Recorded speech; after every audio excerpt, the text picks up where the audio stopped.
Season 9 closed with Team Flash making history, achieving a record-breaking 4-peat. But legacies don't guarantee the future. This season, with a new format and new challenges, every team must fight harder than ever. This is MPL Singapore Season 10. The regular season has 3 key stages: seeded stage, Challenger Qualifier 1 and 2, and the Challenger Bracket stage, all leading up to the playoffs, where only one will rise and claim the victory. Seeded stage. 6 invited MPL Singapore teams will face off together in a best-of-3 round robin across 3 weekends. The top 4 teams will advance to the playoffs. The bottom 2 fall to the Challenger brackets. Challenger qualifiers. At this stage, community teams are divided into 8 groups and fight each other in best-of-3 round robin. From each group, the top 2 teams will qualify for the Challenger brackets. However, in Challenger Qualifiers 1, the advancing teams must first battle against 2 MRO teams where only the top 2 teams advance forward. Challenger Bracket stage. In this stage, 2 relegated seeded stage teams will fight alongside top 2 teams from Challenger Qualifiers 1 and top 2 teams from Challenger Qualifiers 2. They will battle in the upper bracket for a spot in the playoffs. For the teams that have been eliminated from the upper bracket will get one last chance in the lower bracket to fight for the final ticket to the playoffs. The top 2 teams from Challenger brackets will join the fight in the playoffs. The stage is set. It all comes down to this: 6 teams, only one champion. Who will rise and claim the MPL Singapore Season 10 crown? This is our pride, our passion. This is MPL Singapore Season 10.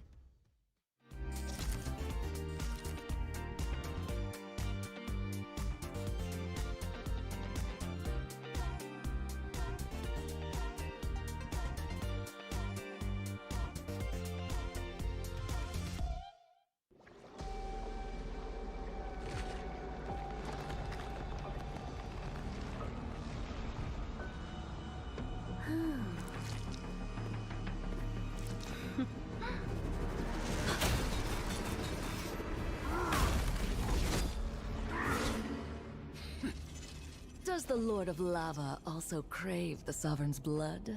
Fool! The tyrant's remains will only bring doom! Under her brutal dominion, our warriors were corrupted into foul bonds of decay!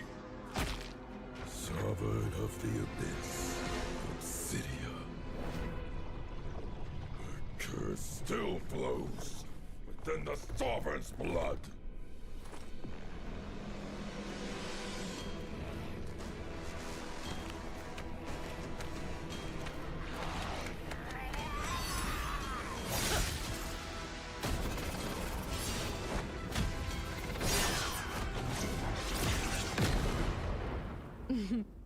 Such loyal little puppets, aren't you?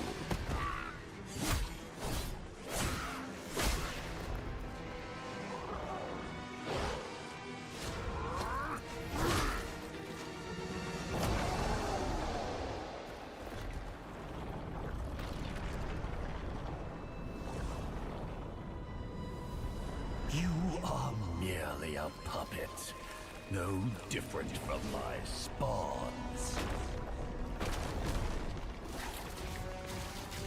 Bow to me. Keep your throne, or be destroyed.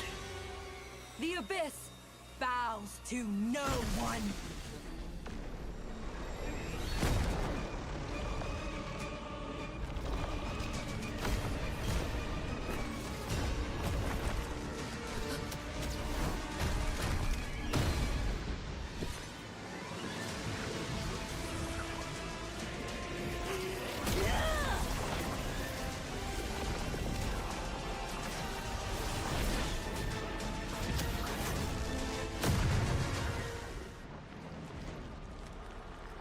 For the Abyss!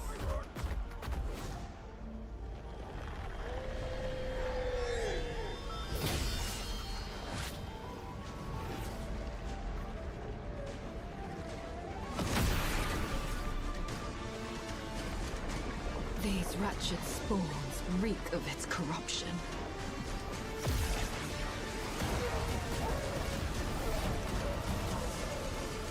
Your sovereign has a god to kill.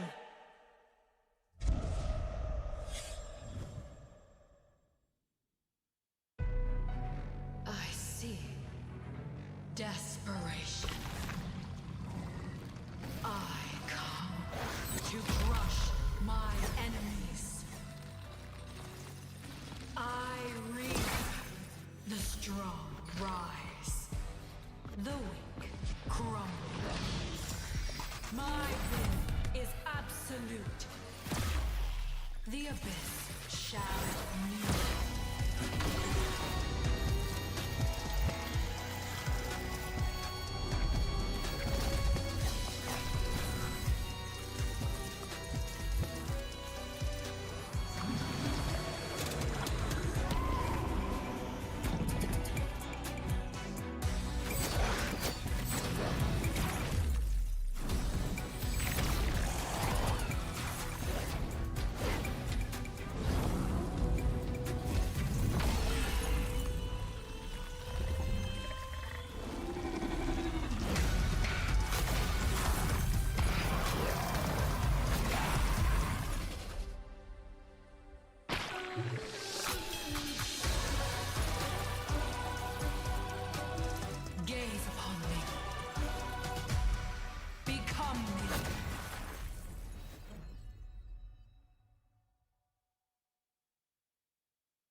Season 9 closed with Team Flash making history, achieving a record-breaking four-peat. But legacies don't guarantee the future. This season, with a new format and new challenges, every team must fight harder than ever. This is MPL Singapore Season 10. The regular season has three key stages: seeded stage, Challenger Qualifier 1 and 2, and the Challenger Bracket stage, all leading up to the playoffs, where only one will rise and claim the victory. Seeded stage. 6 invited MPL Singapore teams will face off together in a best-of-3 round robin across 3 weekends. The top 4 teams will advance to the playoffs. The bottom 2 fall to the Challenger brackets. Challenger qualifiers. At this stage, community teams are divided into 8 groups and fight each other in best-of-3 round robin. From each group, the top 2 teams will qualify for the Challenger brackets. However, in Challenger Qualifiers 1, the advancing teams must first battle against 2 MRO teams where only the top 2 teams advance forward. Challenger Bracket Stage. In this stage, 2 relegated seeded stage teams will fight alongside top 2 teams from Challenger Qualifiers 1 and top 2 teams from Challenger Qualifiers 2. They will battle in the upper bracket for a spot in the playoffs. For the teams that have been eliminated from the upper bracket will get one last chance in the lower bracket to fight for the final ticket to the playoffs. The top 2 teams from Challenger brackets will join the fight in the playoffs. The stage is set. It all comes down to this: 6 teams, only one champion. Who will rise and claim the MPL Singapore Season 10 crown? This is our pride, our passion. This is MPL Singapore Season 10.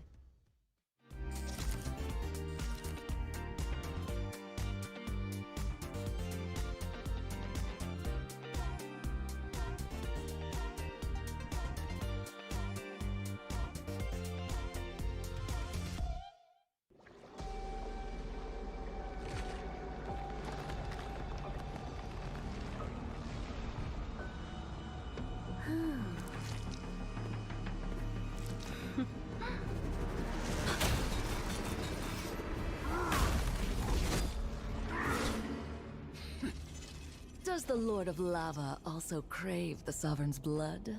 Fool! The tyrant's remains will only bring doom! Under her brutal dominion, our warriors were corrupted into foul bonds of decay! Sovereign of the Abyss, Obsidia. Her curse still flows within the Sovereign's blood!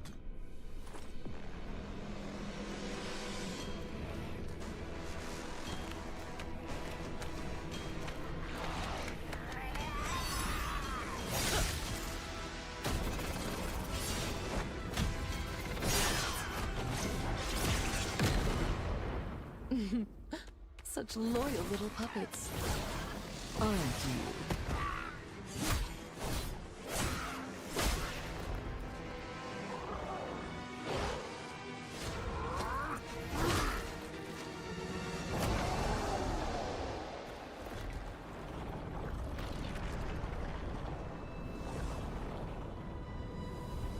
You are merely a puppet, no different from my spawns. Bow to me. Keep your throne, or be destroyed. The Abyss bows to no one.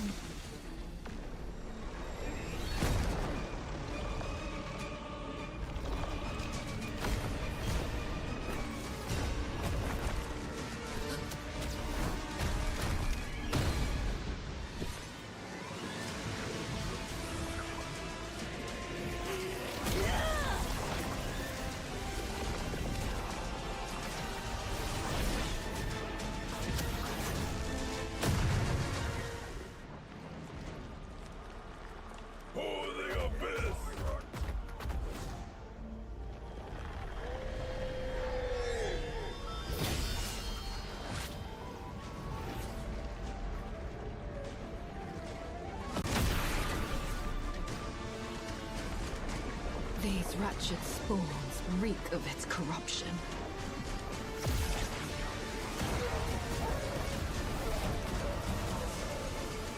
Your sovereign has a god to kill.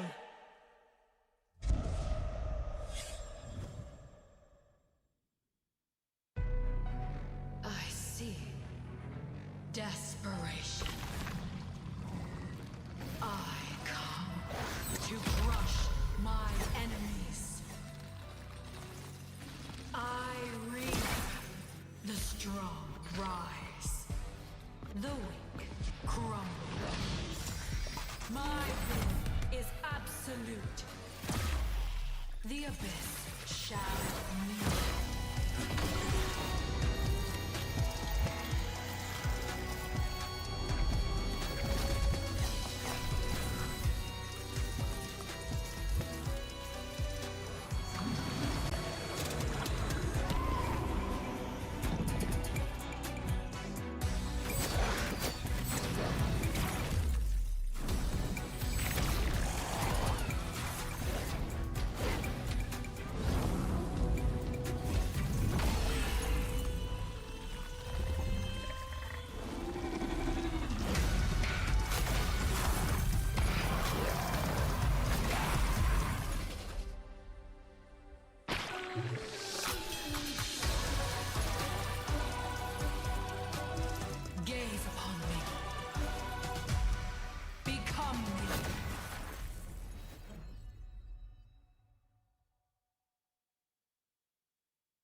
Flash making history, achieving a record-breaking four-peat.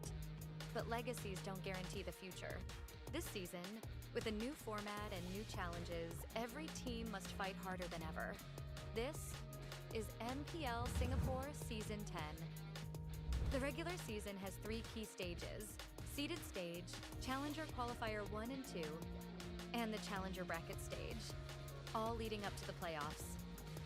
Though where only one will rise and claim the victory. Seeded stage. 6 invited MPL Singapore teams will face off together in a best-of-3 round robin across 3 weekends. The top 4 teams will advance to the playoffs. The bottom 2 fall to the Challenger brackets. Challenger qualifiers. At this stage, community teams are divided into 8 groups and fight each other in best-of-3 round robin. From each group, the top 2 teams will qualify for the Challenger brackets. However, in Challenger Qualifiers 1, the advancing teams must first battle against 2 MRO teams where only the top 2 teams advance forward. Challenger Bracket stage. In this stage, 2 relegated seeded stage teams will fight alongside top 2 teams from Challenger Qualifiers 1 and top 2 teams from Challenger Qualifiers 2. They will battle in the upper bracket for a spot in the playoffs.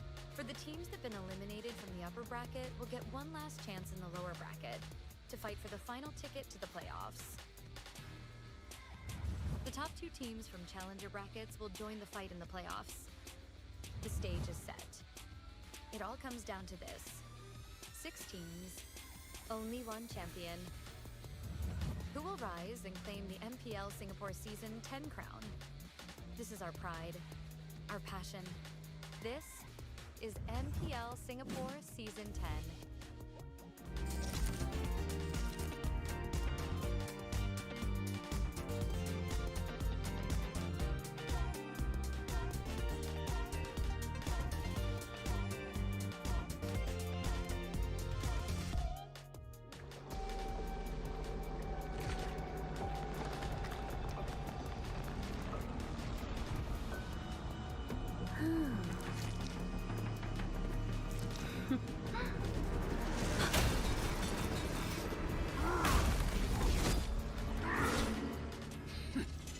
Does the Lord of Lava also crave the Sovereign's blood? Fool! The tyrant's remains will only bring doom! Their brutal dominion, our warriors were corrupted into foul bonds of decay. Sovereign of the Abyss, Obsidia. The curse still flows within the Sovereign's blood.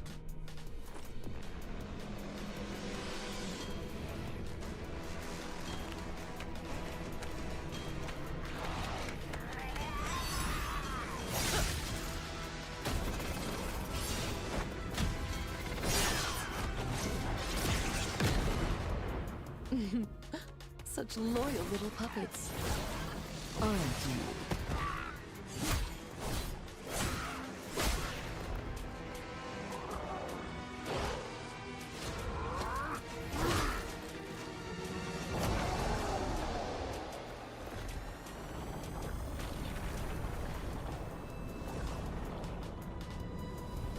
You are merely a puppet, no different from my spawns. Bow to me. Keep your throne, or be destroyed. The Abyss bows to no one.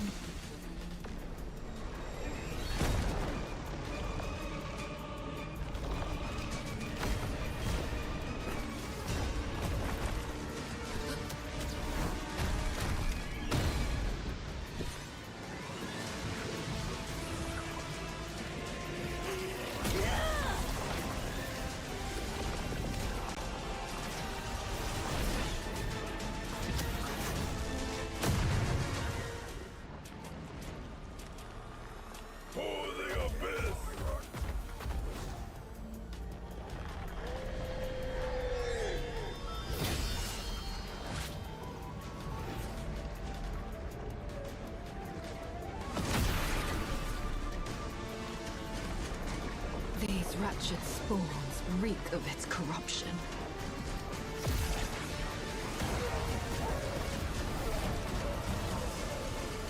Your sovereign has a god to kill.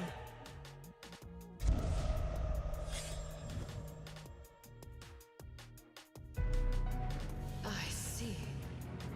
Desperation.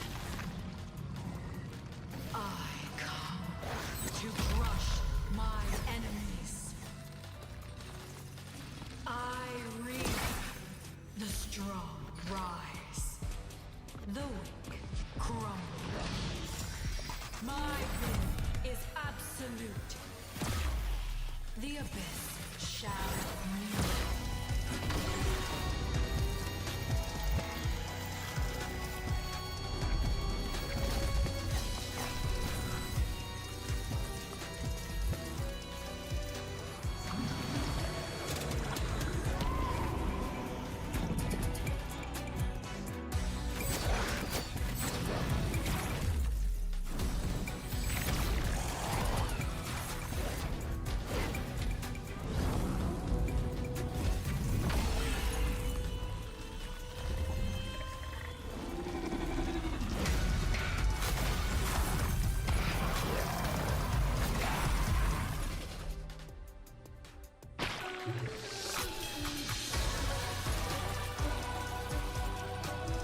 Gaze upon me.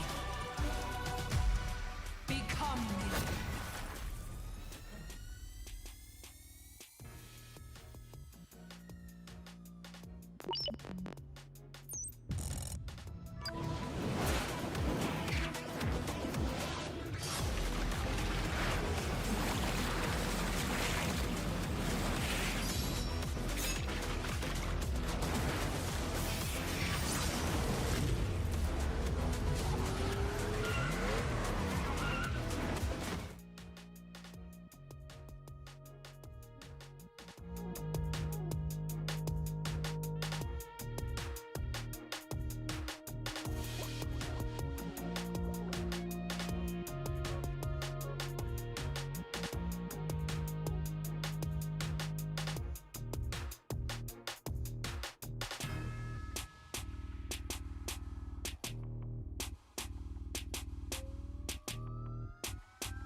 And it is MPL Singapore season number 10. We've been live for 10 seasons in a row, and it's a massive celebration. My name is Jace. Joining me right here is Churros. We will be caster for today. How are you feeling, Churros, for season 10?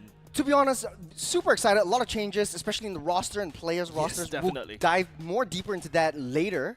But technically, as an analyst, as a researcher, I did my research on streams and my own time. The meta changed so much that I think previous seasons and how the players' play styles doesn't really matter. It's how they adapt to this current meta. Yeah, definitely. It feels like, you know, the notes I've been taking over the past few seasons, it's all out of the window right there, of course, for our POV. But of course, before that, let's also give a huge shout out to our sponsors and organizers as well. Of course, this is powered by Moontan and Pulse Nova Entertainment, presenting partner IT as well. If you talk about IT, definitely if you take a look down there, you can redeem this particular code or scan the QR code to claim some discounts on the IT app. So you also want to download the app as well. But apart from that, we also got our official gaming chair partner as well, which is the chair that we're just sitting on.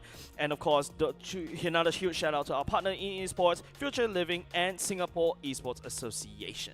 Man, there's so much things that is going by. Thank you to all the sponsors once again for making Season 10 happen. Hopefully, it's much better than Season 9 coming into this new season. Definitely. Man, first things off, we'll start macro. We'll start big. There's a lot of changes. What do you want to start with first? I think what we could start is definitely there's something that's definitely new in the esports scenes as well, right? Speaking which is the Magic Chess Rising Star as well. That's something that if you're aspiring to be an esports player, or if you've been playing a lot of Magic Chess, you want to join this one. Dude, you know, yesterday in the MLBB Rising Open, I was carried by Smatty Cat and Rum. If you remember that, like, super old players, they carried me all the way through. I'm playing like, I feel like I'm an actual pro player until they scold me. But yeah, you know, in Magic Chess, it's very interesting because it's all tactic based. It's a lot of luck. If you get your right heroes, you get the right calls, you get the right composition, right synergy, you can win. So I think it's really interesting that you're bringing the competitive level into Magic Chess. Yeah, I love it, like, because every new title is a different opportunity for not only just the players and also people like you, right? You never know what's the next thing that could happen to you. And speaking of the next thing that can happen is, of course, we want to give the power to the people. We want to give the community a try as well. Here is the tournament format, ladies and gentlemen, because, you know, new season, new me, new tournament format, right? Yeah. Kinda confusing at first, but you're gonna run this through. It's definitely more easier to understand much easier compared to season 9. Previous season. Right. There are seeded teams, community teams also coming out to play. I know today and next week, the community teams are coming in, especially in the challenger bracket stage. Yep. So in order to understand this graphic, you just have to focus the one on the middle one. That's what we'll be streaming most of the time. From the week 1, week 2, week 3, day 1 and day 2, we'll be streaming you live, mostly for the MPL Singapore invited teams or seeded teams, 6 teams in total. After that, you know, the top 4 teams will be advancing to the playoffs immediately. Like basically, don't even need to pass go. You just go straight to the playoffs, right? But the 5th and 6th team get relegated down to the challenger bracket stage. Hold that thought just a little bit moment, but at the same time, while we're doing our seeded stage, there's also offline venues where we are doing our challenger qualifiers. Now, these are your community teams and your mobile MLBB Rising teams as well. They're going to go through their own, you know, qualifiers. They're going to play, and there'll be 2 weeks. First week, right, that's happening right now. If you guys are on Fly as well, hello. There's also going to be 2 winners from this qualifier, and then next week we're going to play another round of community challenger qualifiers again, another 2 more winners. Now these 2 winners, well, technically total 4, they'll be joining the challenger brackets to go up against the 2 MPL Singapore teams that dropped down from the seeded stage. I love what they're doing right here, right? Singapore is a very small country, and as such, we have very little players, or local players. We're getting in imports and all of that. But I like the fact that the community teams are actually stepping up to the plate. Yes. We're matching the community teams and really hidden gems, hidden players that gems. will shine into the seeder stage. Last season, we saw really long stays like Homeboys, or what's that team? Man, I can't. It's a lot of teams, right? There's a lot of teams that have been pushed down. Vanguard was Vanguard pushed down as well by the community teams, and they're actually coming into the picture. But before that, we go deep dive into the teams that, Churros, we love to talk about them. But I think that's something that we always want to talk about. It's the random map draw due to the patch update, the Flying Cloud map, the Expanding Rivers map, the Broken Walls map, Dangerous Grass map. Which one's your favorite, Churros? Now, hold that thought. I have too many favorites. Honestly, I think Dangerous Grass is the most exciting one. You have so much places to hide. You're bringing in new heroes into the fray. We're playing in the lower ranks or higher ranks in your MLBB games. You can see the Freyas and Eudoras actually making a lot of effort in it. You might think, it's a kind of useless hero, but in a Dangerous Grass situation, you need heroes that open up. So it's going to change the professional meta quite a bit. We've seen this in MPL ID and PH. New heroes are coming in. New heroes are trying to adapt to the way that the environment changes to that playstyle. So draft will change, playstyles will change, and the way that teams communicate will change. And I want to point out that each individual environmental change might suit different teams better. If you're expanding River, I think team like Team Evil with magic of team fights and a little bit more rotation power will come in and lead the pack. You hit the side lanes even faster because of the bonus movement speed, right? And also Broken Walls that allows you to take shortcuts literally to the other side of the map very quickly. And of course the Flying Cloud, that's something I think a bit 50-50 about it. If I am the patch designer, I think I will let the Flying Cloud go all the way to the first tier turret, right? Because it also helps in the early game, especially as a gold laner. If you get killed, it's not as punishing as perhaps as before. I did a little bit of testing. It's 5 seconds faster than walking all the way back to your lane. Definitely. So I think recalls are much better. It's easier for the gold laners to stay in their lanes. Much easier for the roam to roam around, especially once they take a lot of damage, try to bait the enemy hero's skills, and then go back and then come back into the team. So a lot of things to talk about regarding this map draw, right? But we're going to deep dive into each individual one when we see it during the matches later. But let's talk about the seeded teams right now. On your screen right here, Flash SG, the tyrant, the dominating team for what? 4 seasons in a row. RSG Singapore, they're not too shabby either, but don't forget this is totally brand new RSG Singapore. And of course, you also got your Absolute Zero, Team Evil, Kingdom Esports, and Ignite Gaming. Which team are you looking at right now, Churros? I mean, looking at the roster and doing a little bit of analysis, I think Kingdom Esports will take the cake on this season. But I'm very excited for Flash SG. If they can make a 5P, that will make and break history in MPL. Yeah, like literally, they're still dominating in the previous seasons, right? Even albeit like you see some of the dips and the ups and downs as well. But of course, you also start to see some of the teams start to pick up a stack. I love what you pointed out in terms of Kingdom Esports. When we first saw the roster, we were like, dude. For me, it's just a lousy effect. You're gonna see like the winners of the 10 MPL seasons, but ever since Lousy joined, he wins every single MPL grand finalist, grand champion spot. Ironically, he doesn't need to be on the team. Like he doesn't need to be. He's a coach, or he's like I don't know, analyst, the manager, and he still wins. Yeah. It's just his effect. He's the lucky charm. Yeah, that's why I'm banking on Kingdom Esports. So basically, the Lousy effect for Kingdom Esports, but of course, you also want to look out for Absolute Zero Ignite Gaming. They're not too shabby either. So I really like how the competition is actually starting to meet up onto Flash SG. And with that said, we're going to show you the matches, the matching up, right? Team Flash going up against Team Evil. Kingdom Esports going up against Absolute Zero, and after that we're going to end with Ignite going up against RSG. Timing, don't worry about it. Just watch us, just stay tuned to all of us, and we'll show you the games as it comes up. Yeah, I think the one that I'm looking most forward to is Flash SG versus Evil, top 1 and 2 seed in Season 9, coming in the first game as an opener match for MPL Singapore. And to be honest though, my heart goes out to Evil. My heart goes out to Powerful. Yeah.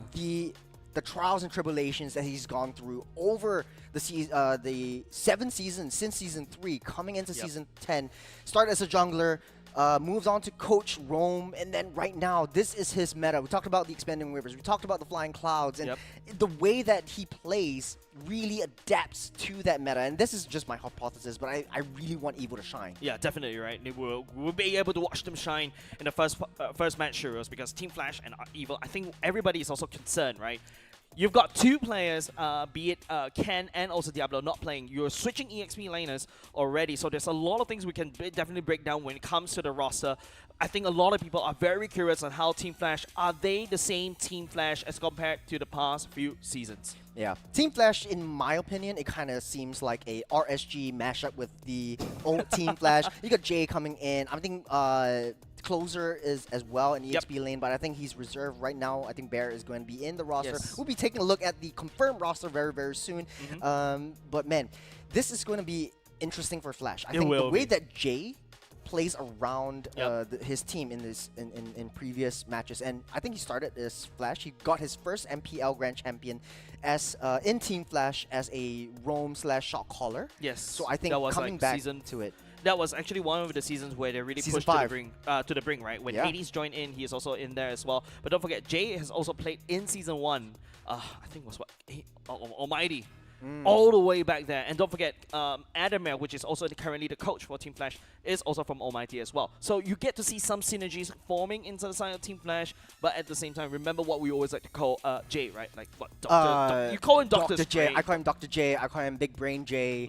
Megamind. Megamind. What else? What else? What else do you want me to call him? Architect, right? Remember The that time architect, how he the plays artist. the Faramis last time as a mid laner? He purposely went into the turret, dies, and quickly resurrected just to go back. Oh, to dude, protect yeah. the lane. Just to add on to your point, very big macro player. Yep. Super big macro player. The way that he plays around the map and the way he baits his opponents away from main objectives is the key to Flash's victory. And whether they stay the same and stay dominant in this season is really yet to be seen. I think definitely for Team Flash, it's going to rely on the newcomers, right? And I think right now, if you change the EXP, you change the roam, you basically change the identity. However, they're going up against Team Evil, right? Team Evil, nothing as much has changed. They switch out Vincent, and now it's going to be Aether from MPL ID as well, from Na'Vi, from Rebellion, Esports. I do want to point out the synergy, since we're talking about that, between Sayla and Gear. They've always been together since the Evo stack until now in Team Evo, and I want to see how their synergy actually improves over the years, but we often don't see like the EXP mid lane synergy as much as we want to see like the roam and the mid lane. So it's going to be a little bit interesting for how Evo wants to play things around. I think the way that Sayla likes to play in very high rotation, he might pick out different heroes, like Kagura might come out, and we haven't seen that before, the Lilia as well. If there's expanding rivers, you have that increased movement speed, and I think it plays well towards Evo's strengths. So really hoping to see a lot of big plays. Fast-paced. Yeah, if you want to get the magic of team fights, these different metas, these environmental changes actually empower Team Evo a lot. Yeah, and don't forget, I like how you break down the fact that Team Evo with the magic of team fights, it's a lot easier for them to reinforce the side lanes. But now the question is, do you want to be reliant on a single map? Because don't forget, it's random, right? And I'm not the kind of guy that likes to gamble, things like that. You want to make sure that all your items, or basically you're trained to adapt to every single different sides of the map. Yeah. I mean, apart from that, it is adapting to the hero changes as well. It's quite a bit of back and forth between, nerfs and adjustments between some of the major heroes like Harris, Grangers. Like one season, they were the dominant faction. They were like just pushing out that bans. They were like permanently in the ban pool. And right now, people are still picking that up, maybe because they can't adjust to the current meta. But like I said again, if you have 4 different environments, you have a lot of homework, especially for the coaches when you start in the draft. You can't really pick heroes that you're just comfortable with. You have to pick heroes that engage in that team fight the way that you want to, for the map, when you want to, for that map. Yeah, you know what? I think to a certain extent, the fact that we kind of started very late, right, as an MPL, right, and you get to see how other MPLs are actually they're playing the map, they're trying to adapt to it. We get a bit of a sneak peek, right? We get to prepare even more, we get to watch, we get to experiment. What I want to see is what these coaches have been cooking in the oven in terms of, the various different heroes and different play styles, different rotations, and maybe add a bit more of a Singaporean flavor to it. And maybe, I don't know, because remember when Diablo was trendsetter for a Khalid? He made the Badang, Badang thing? A worldwide sensation when he took down that Fanny one-on-one onto the top side. Definitely. There's, in MPL Singapore, we've been in this long a stage, and we've seen quite a bit of heroes that were honestly not really considered, and right now really coming up. I think this meta and patch actually pushes that agenda even more. Yep, so of course, we're going to go into the game very, very soon, but before that, I know we've been talking about a lot of the the MPL champions all across the map, right? Like, just take a look once at this graphic once again. I love it when we start going through these graphics. We're looking forward to it. Don't worry. Hopefully we get the graphics designer for MPL Singapore to work even more harder. But of course, you know, this graphic shows the dominance of Team Flash, right? We talk about how they've been adapting all across the different seasons. There are also changes in terms of the rosters, minor changes just a little bit along the way, but the mainstays are still there, right? You get to see Vanix, you get to see Cortese, sorry, not Cortese, Hades as well. These are the two mainstays. Albeit JPL is not playing. We confirmed that earlier just now during the conversation. But I want to talk about, you know, Season 4, Churros. Do you remember the Season 4 RSG Singapore? That was when Diablo was still in RSG Singapore. You got Yeah. Bray as well. I think Bray is in the army currently, so I think he has still some ties to RSG. There's still a little bit of a transfer period, so hopefully he might be able to come back. He was back in Season 9. Yep, he played during the playoffs, if I'm not Yeah, mistaken. because there was a little bit of a transfer window right there. He had not a lot of time to adjust, but he showed off a very big show. So when he came in, it was really high very impact. different RSG. That's right. But don't forget, going into Season 10 is going to be a very, very brand new, different RSG. And of course, you know, we talk about how It would be nice if, like, you know, top blue, bottom red, Flash finishes the 10th anniversary of MPL SG off Dude. with that win. You got the Quinfector. they're literally coming they're literally collecting fingers right here, right? Like 1, 2, 3, 4, and then all the way to the last one, right? But of course, you know, we kind of touch a little bit about JPL being one of the legends of legendary Singaporean I would players. say he is the GOAT of MPL SG. Oh no, I would actually even add the argument that he is the one of the legendary MLBB esports player in MLBB history, right?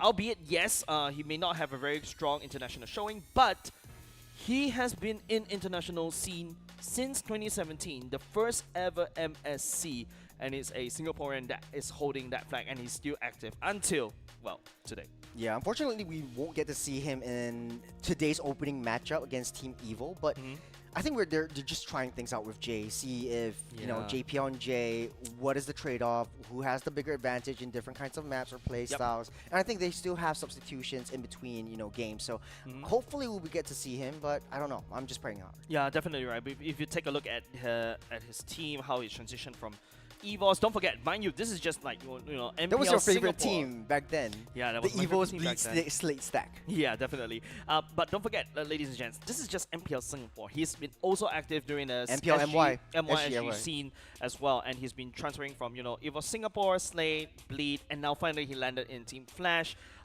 I really do hope to see him again to be gracing the stage once again alongside with his team in Team Flash.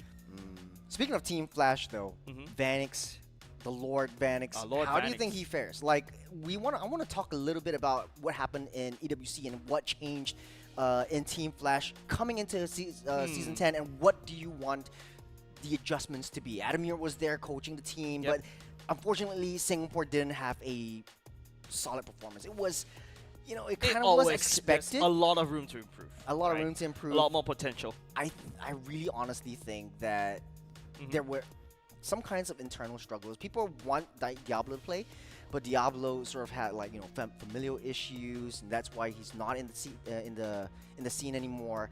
And it's really just a reset for Team Flash. Yeah, They're trying to pick the players that they think would best suit their team. They pick up that the Bear and J combo. Do you think that kind of works out? Well, I mean, you talked about the fact that we're going to go in, you talk about a reset, right? I think what Team Flash is going through is definitely going to be a reset as well. And definitely we're looking forward to what we have in store for the first match of the day. But with that said, we're going to go on a short break. Don't go away, ladies and gents, because there's a lot more things happening. We're making sure that the environment is super safe and fair for everybody. Don't go away. We'll be right back, ladies and gents.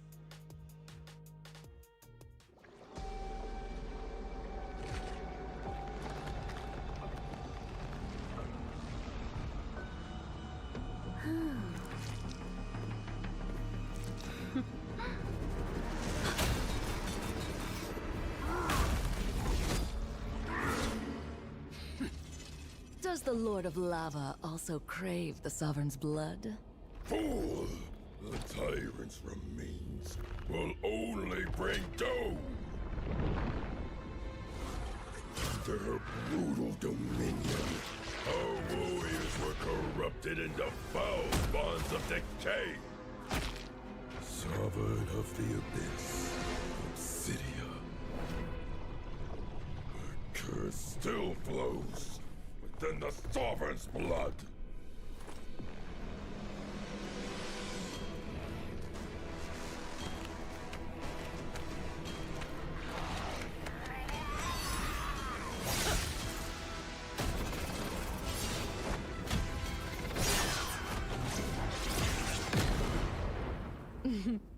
Such loyal little puppets. Aren't you?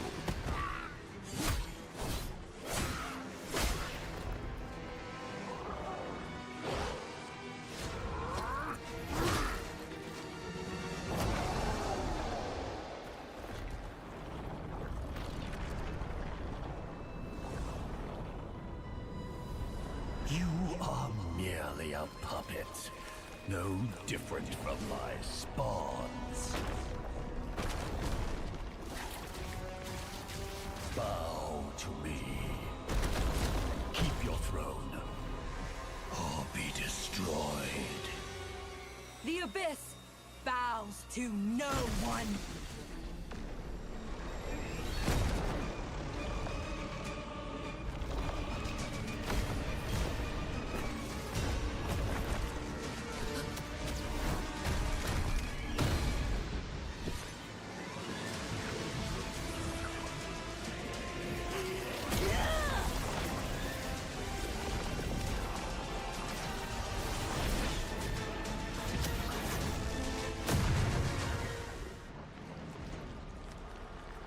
For the Abyss!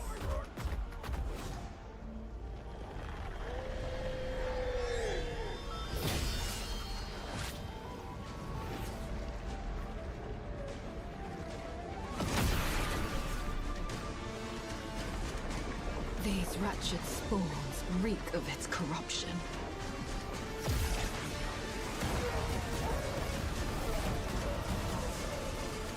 Your sovereign has a god to kill.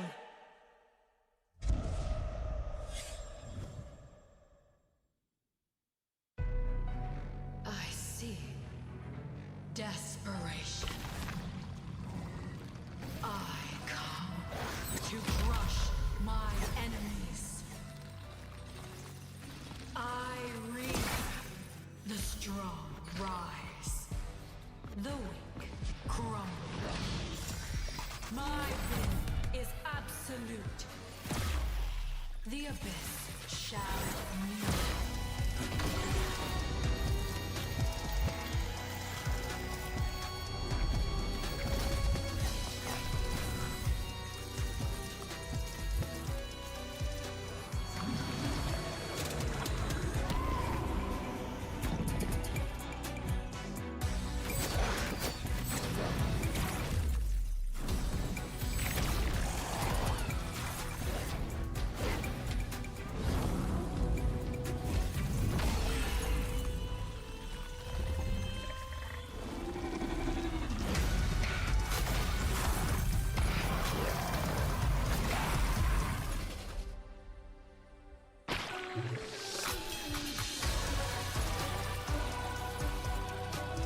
Gaze upon me.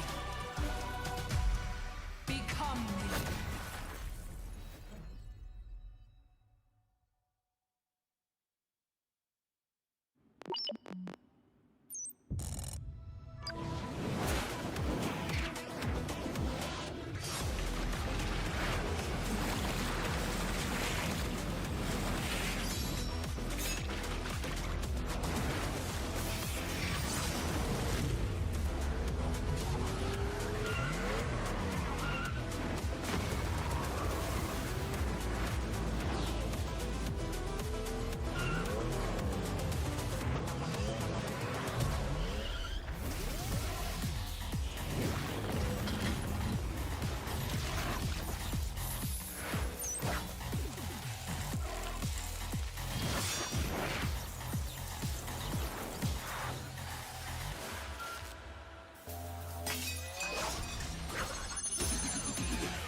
Season 9 closed with Team Flash making history, achieving a record-breaking 4-peat.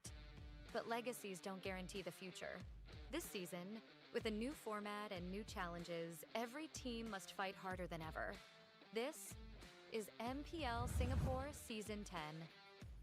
The regular season has 3 key stages: seeded stage, Challenger Qualifier 1 and 2, and the Challenger Bracket stage, all leading up to the playoffs.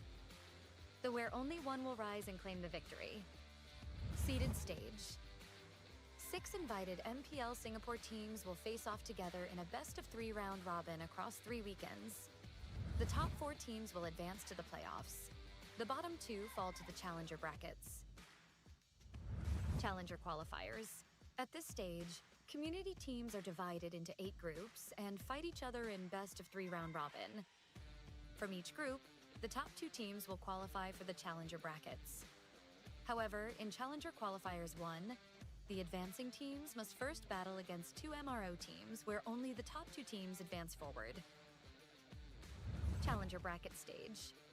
In this stage, 2 relegated seeded stage teams will fight alongside top 2 teams from Challenger Qualifiers 1 and top 2 teams from Challenger Qualifiers 2. They will battle in the upper bracket for a spot in the playoffs. For the teams that have been eliminated from the upper bracket will get one last chance in the lower bracket to fight for the final ticket to the playoffs.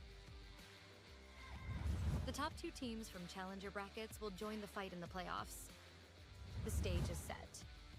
It all comes down to this: 6 teams, only one champion. Who will rise and claim the MPL Singapore Season 10 crown? This is our pride, our passion. This is MPL Singapore Season 10.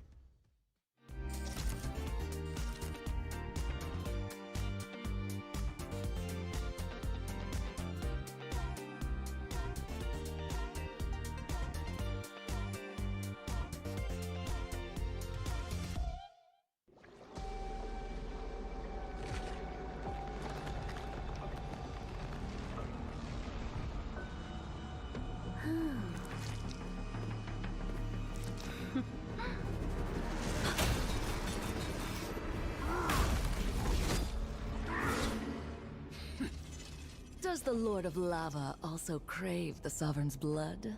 Fool! The tyrant's remains will only bring doom! Under her brutal dominion, our warriors were corrupted into foul bonds of decay. Sovereign of the Abyss, Obsidia. Her curse still flows within the Sovereign's blood.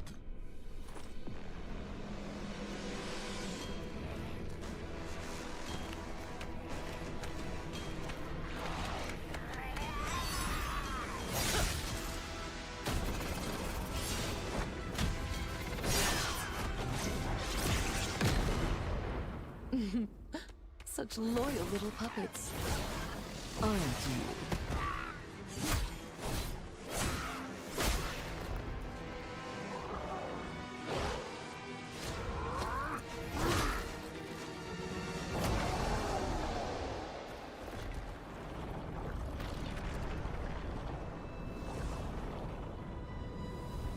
You are merely a puppet, no different from my spawns.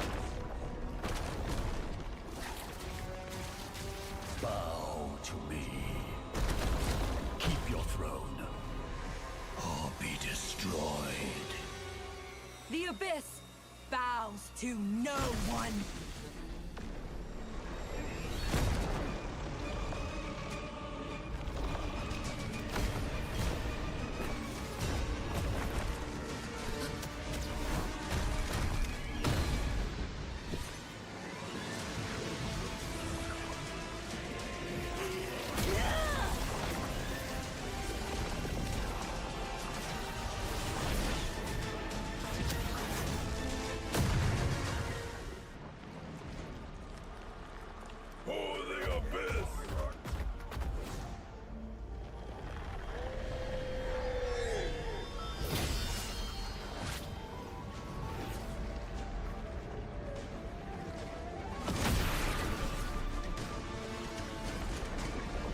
These wretched spawns reek of its corruption.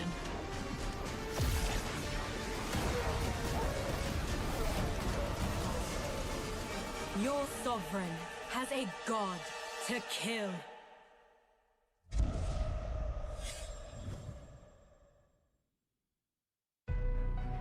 I see. Desperation. I come to crush my enemies. I reap. The strong rise. The weak crumble. My will is absolute. The abyss shall kneel.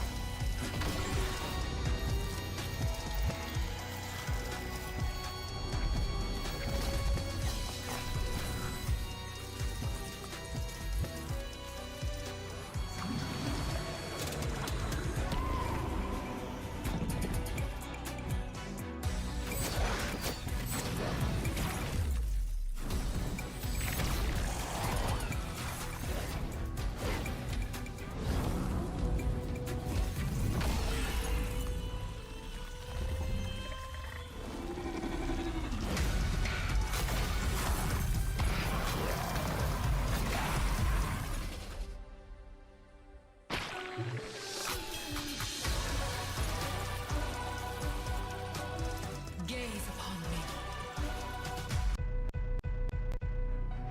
I see desperation. I see desperation. I come to crush my enemies. I reap. The strong rise. The weak crumble.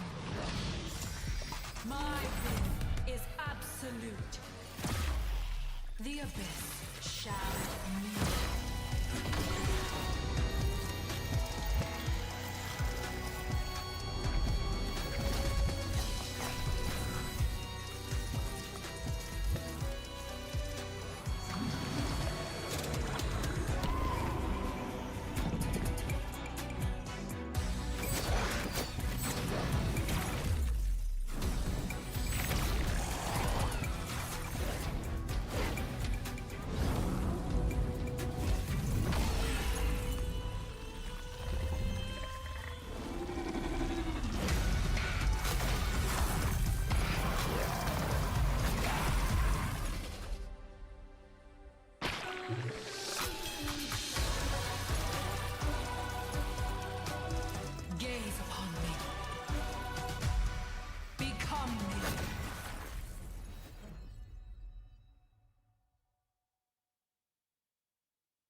Season 9 closed with Team Flash making history, achieving a record-breaking four-peat.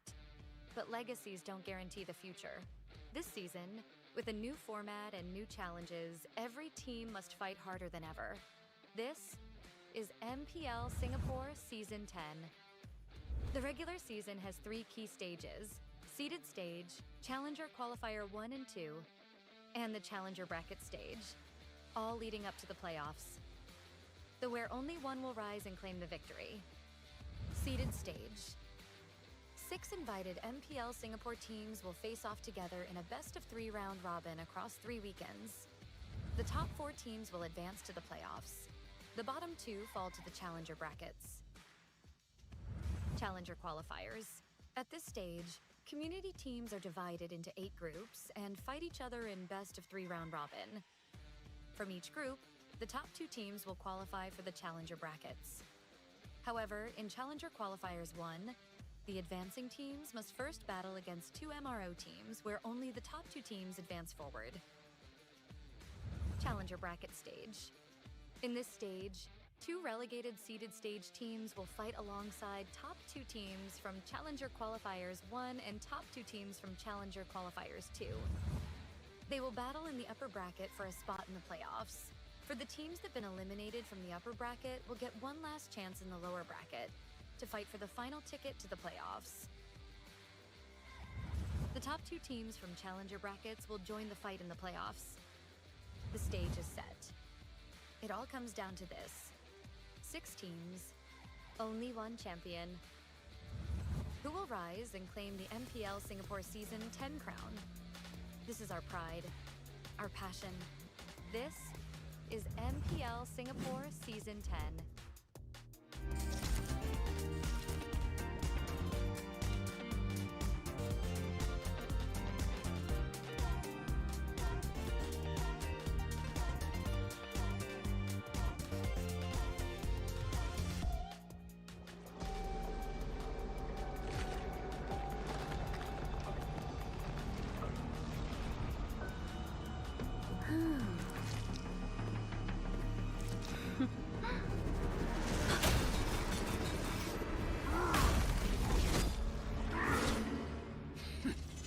Does the Lord of Lava also crave the Sovereign's blood?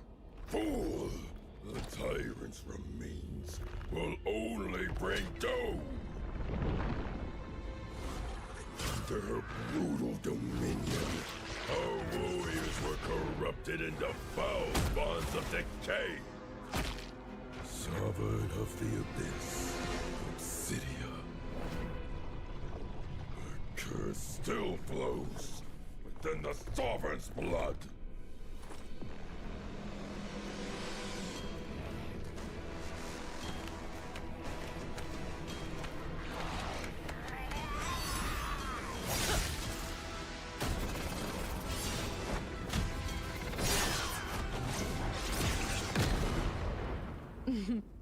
Such loyal little puppets, aren't you?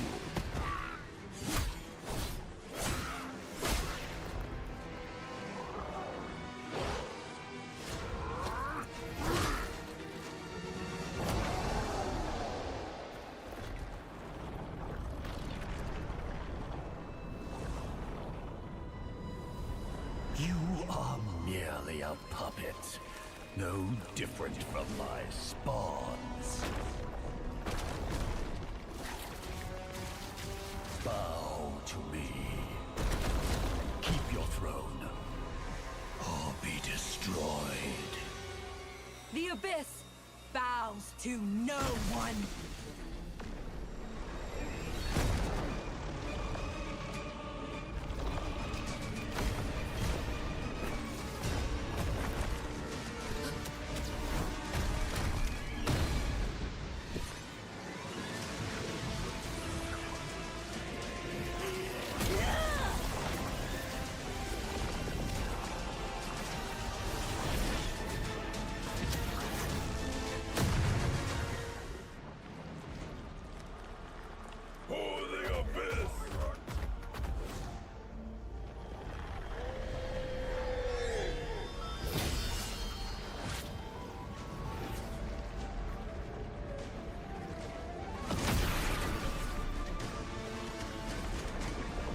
ratchet spores reek of its corruption.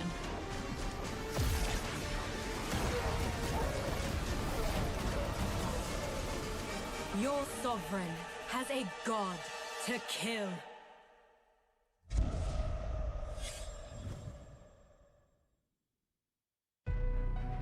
I see.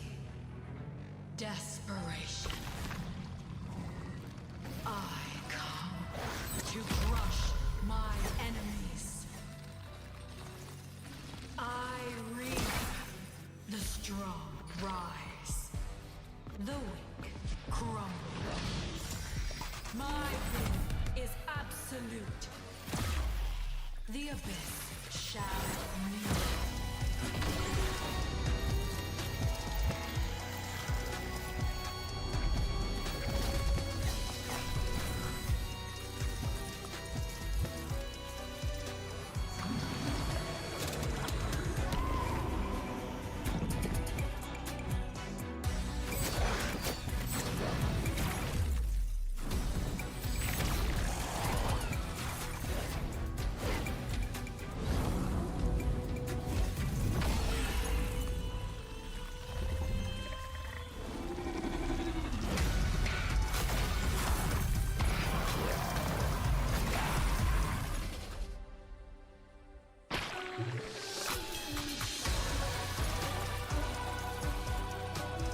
Gaze upon me.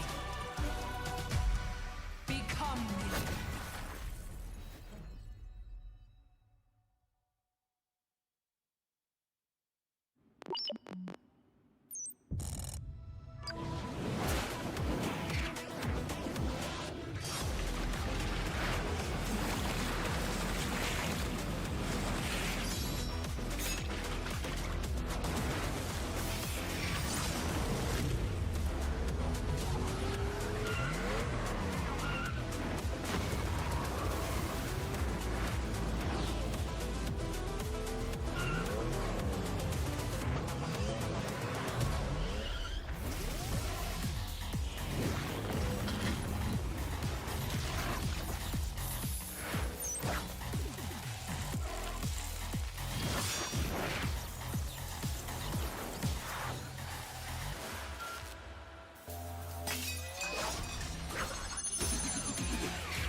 Season 9 closed with Team Flash making history, achieving a record-breaking 4-peat. But legacies don't guarantee the future. This season, with a new format and new challenges, every team must fight harder than ever. This is MPL Singapore Season 10. The regular season has 3 key stages: Seeded Stage, Challenger Qualifier 1 and 2, and the Challenger Bracket Stage, all leading up to the playoffs, where only one will rise and claim the victory. Seeded Stage. 6 invited MPL Singapore teams will face off together in a best-of-3 round robin across 3 weekends. The top 4 teams will advance to the playoffs. The bottom 2 fall to the Challenger brackets. Challenger Qualifiers. At this stage, community teams are divided into 8 groups and fight each other in best-of-3 round robin. From each group, the top 2 teams will qualify for the Challenger brackets. However, in Challenger Qualifiers 1, the advancing teams must first battle against 2 MRO teams where only the top 2 teams advance forward. Challenger Bracket Stage. In this stage, 2 relegated seeded stage teams will fight alongside top 2 teams from Challenger Qualifiers 1 and top 2 teams from Challenger Qualifiers 2. They will battle in the upper bracket for a spot in the playoffs. For the teams that have been eliminated from the upper bracket will get one last chance in the lower bracket to fight for the final ticket to the playoffs. The top 2 teams from Challenger brackets will join the fight in the playoffs. The stage is set. It all comes down to this: 6 teams, only one champion.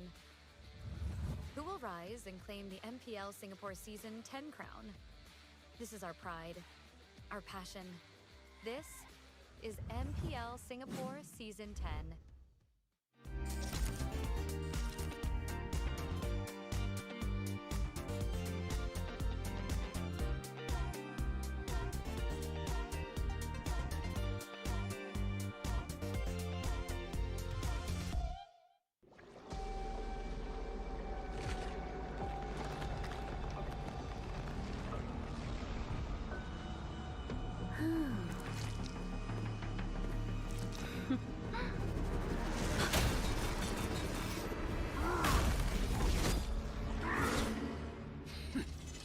Does the Lord of Lava also crave the Sovereign's blood?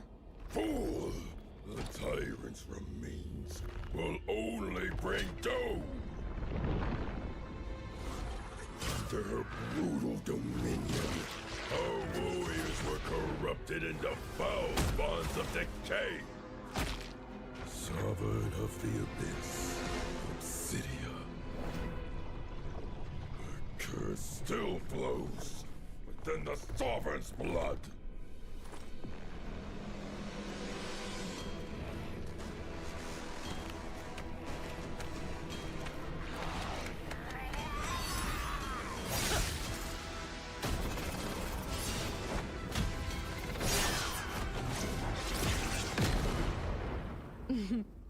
Such loyal little puppets, aren't you?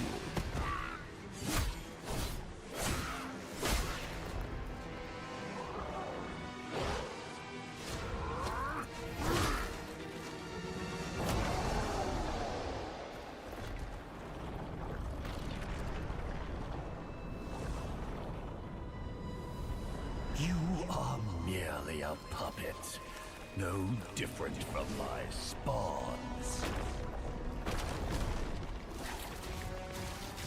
Bow to me. Keep your throne, or be destroyed. The Abyss bows to no one.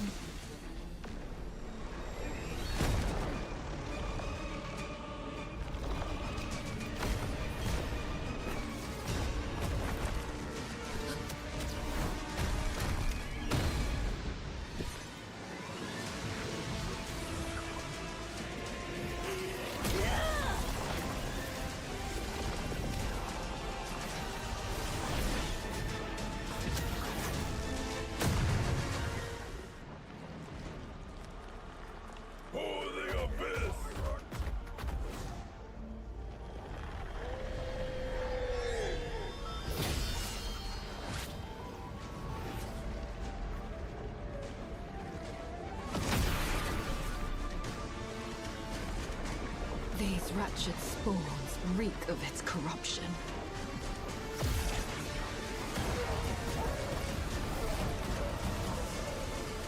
Your sovereign has a god to kill.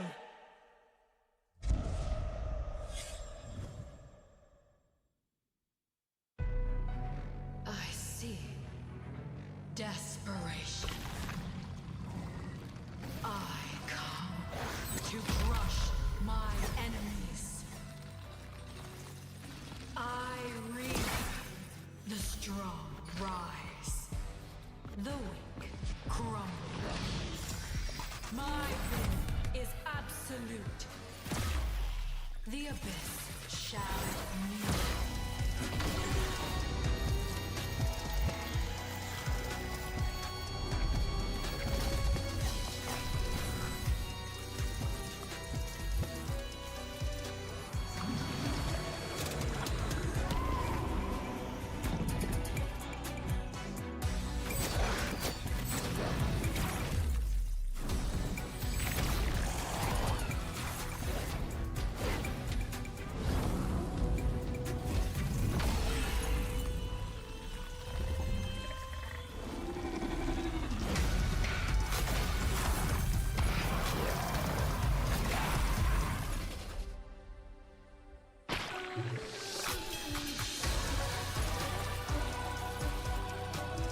Gaze upon me. Become me.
Season 9 closed with Team Flash making history, achieving a record-breaking 4-peat.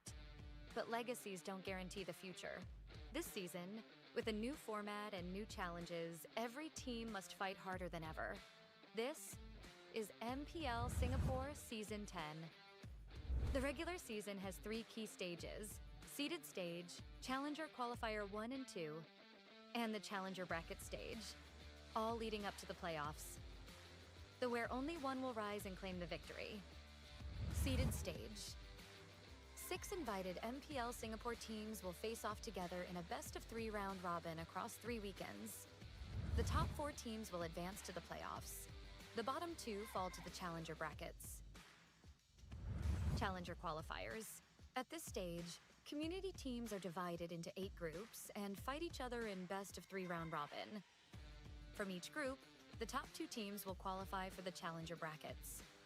However, in Challenger Qualifiers 1, the advancing teams must first battle against 2 MRO teams where only the top 2 teams advance forward. Challenger Bracket Stage. In this stage, 2 relegated seeded stage teams will fight alongside top 2 teams from Challenger Qualifiers 1 and top 2 teams from Challenger Qualifiers 2. They will battle in the upper bracket for a spot in the playoffs. For the teams that have been eliminated from the upper bracket will get one last chance in the lower bracket to fight for the final ticket to the playoffs. The top 2 teams from Challenger brackets will join the fight in the playoffs. The stage is set. It all comes down to this: 6 teams, only one champion. Who will rise and claim the MPL Singapore Season 10 crown? This is our pride, our passion. This is MPL Singapore Season 10.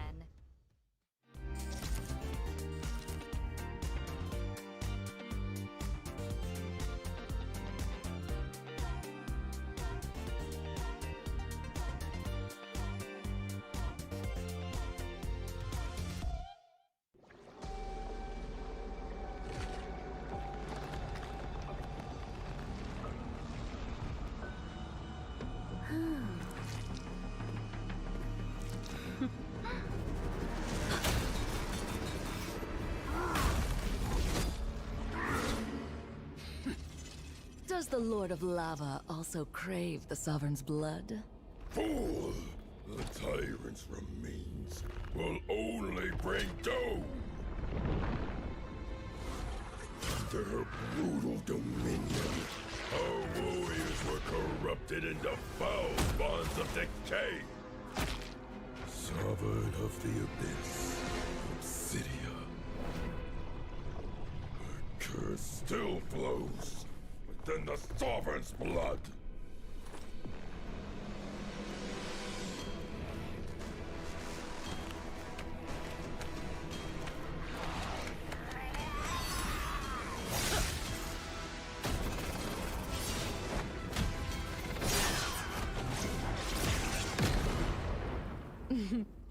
Such loyal little puppets, aren't you?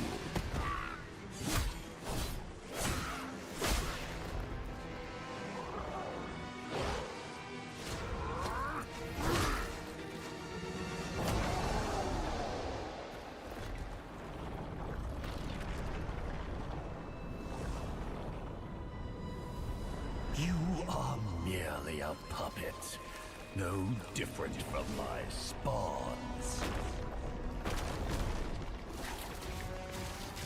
Bow to me. Keep your throne, or be destroyed. The Abyss bows to no one.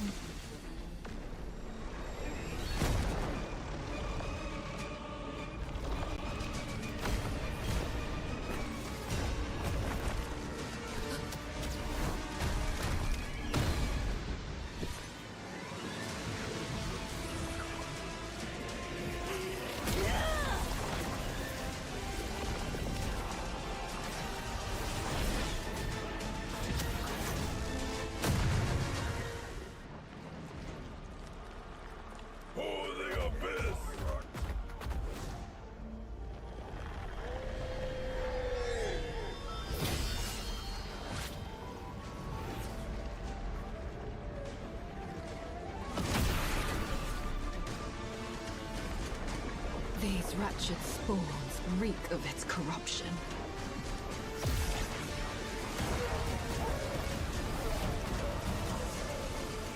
Your sovereign has a god to kill.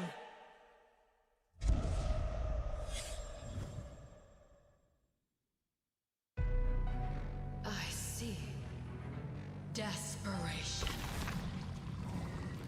I come to crush my enemies. I reap. The strong rise. The weak crumble. My will is absolute. The abyss shall kneel.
Season 9 closed with Team Flash making history, achieving a record-breaking 4-peat.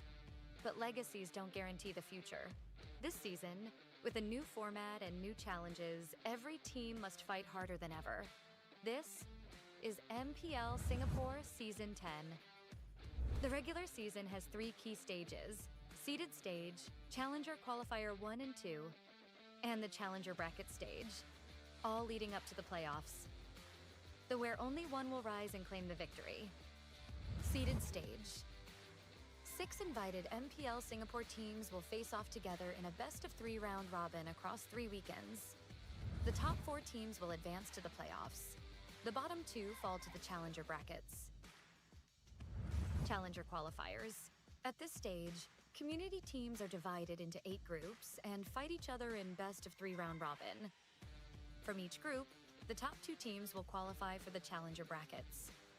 However, in Challenger Qualifiers 1, the advancing teams must first battle against 2 MRO teams where only the top 2 teams advance forward.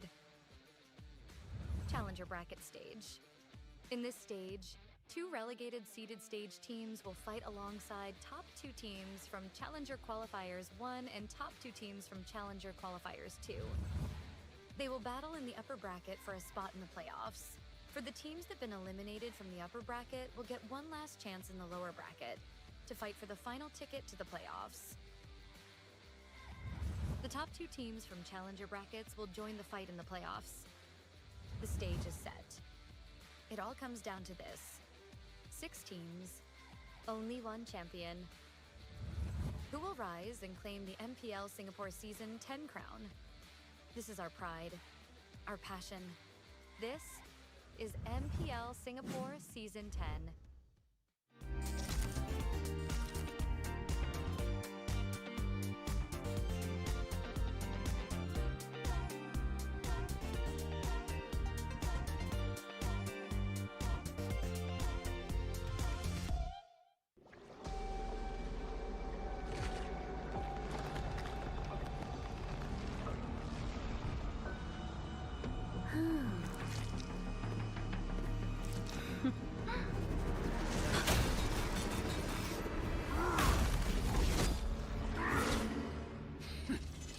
Does the Lord of Lava also crave the Sovereign's blood?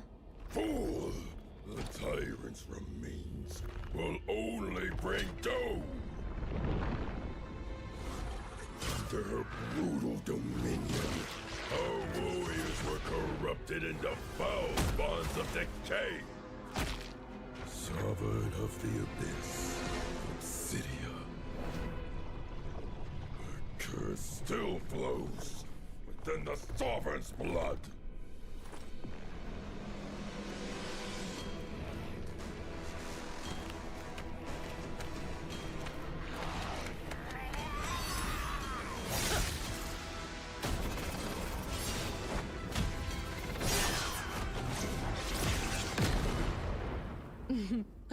Such loyal little puppets, aren't you?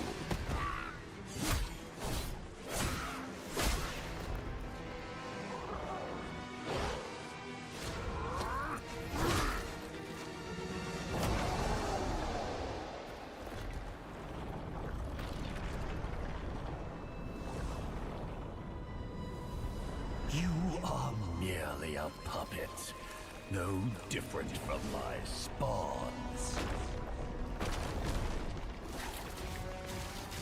Bow to me. Keep your throne, or be destroyed. The Abyss bows to no one.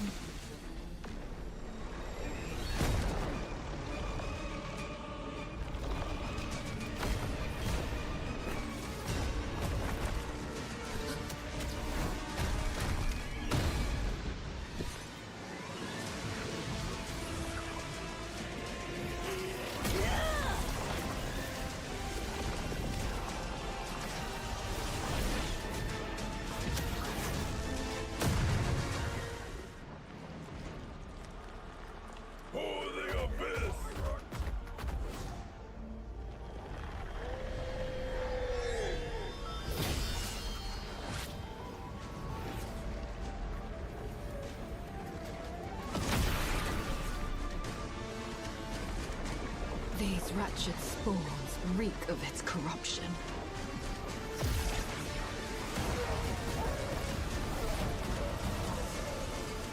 Your sovereign has a god to kill.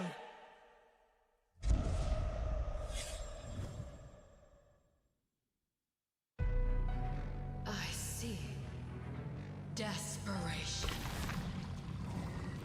I come to crush my enemies. I reap. The strong rise. The weak.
And finally, we are back for MPL Singapore Season 10. You haven't missed much yet. My name is Jace. This is Churros. We'll be your caster for today. And of course, in lieu of, making sure everything is fair, we need to make sure everything is right and going well. So thank you so much. And a huge shout out over to the technicians in the background to make sure that, everything is finally working in order. I'm just glad that they got things sorted out, and then we're jumping into the game very, very soon. Definitely, right? First match of the day, Team Flash versus Team Evo. We'll talk about Team Flash first. Yep.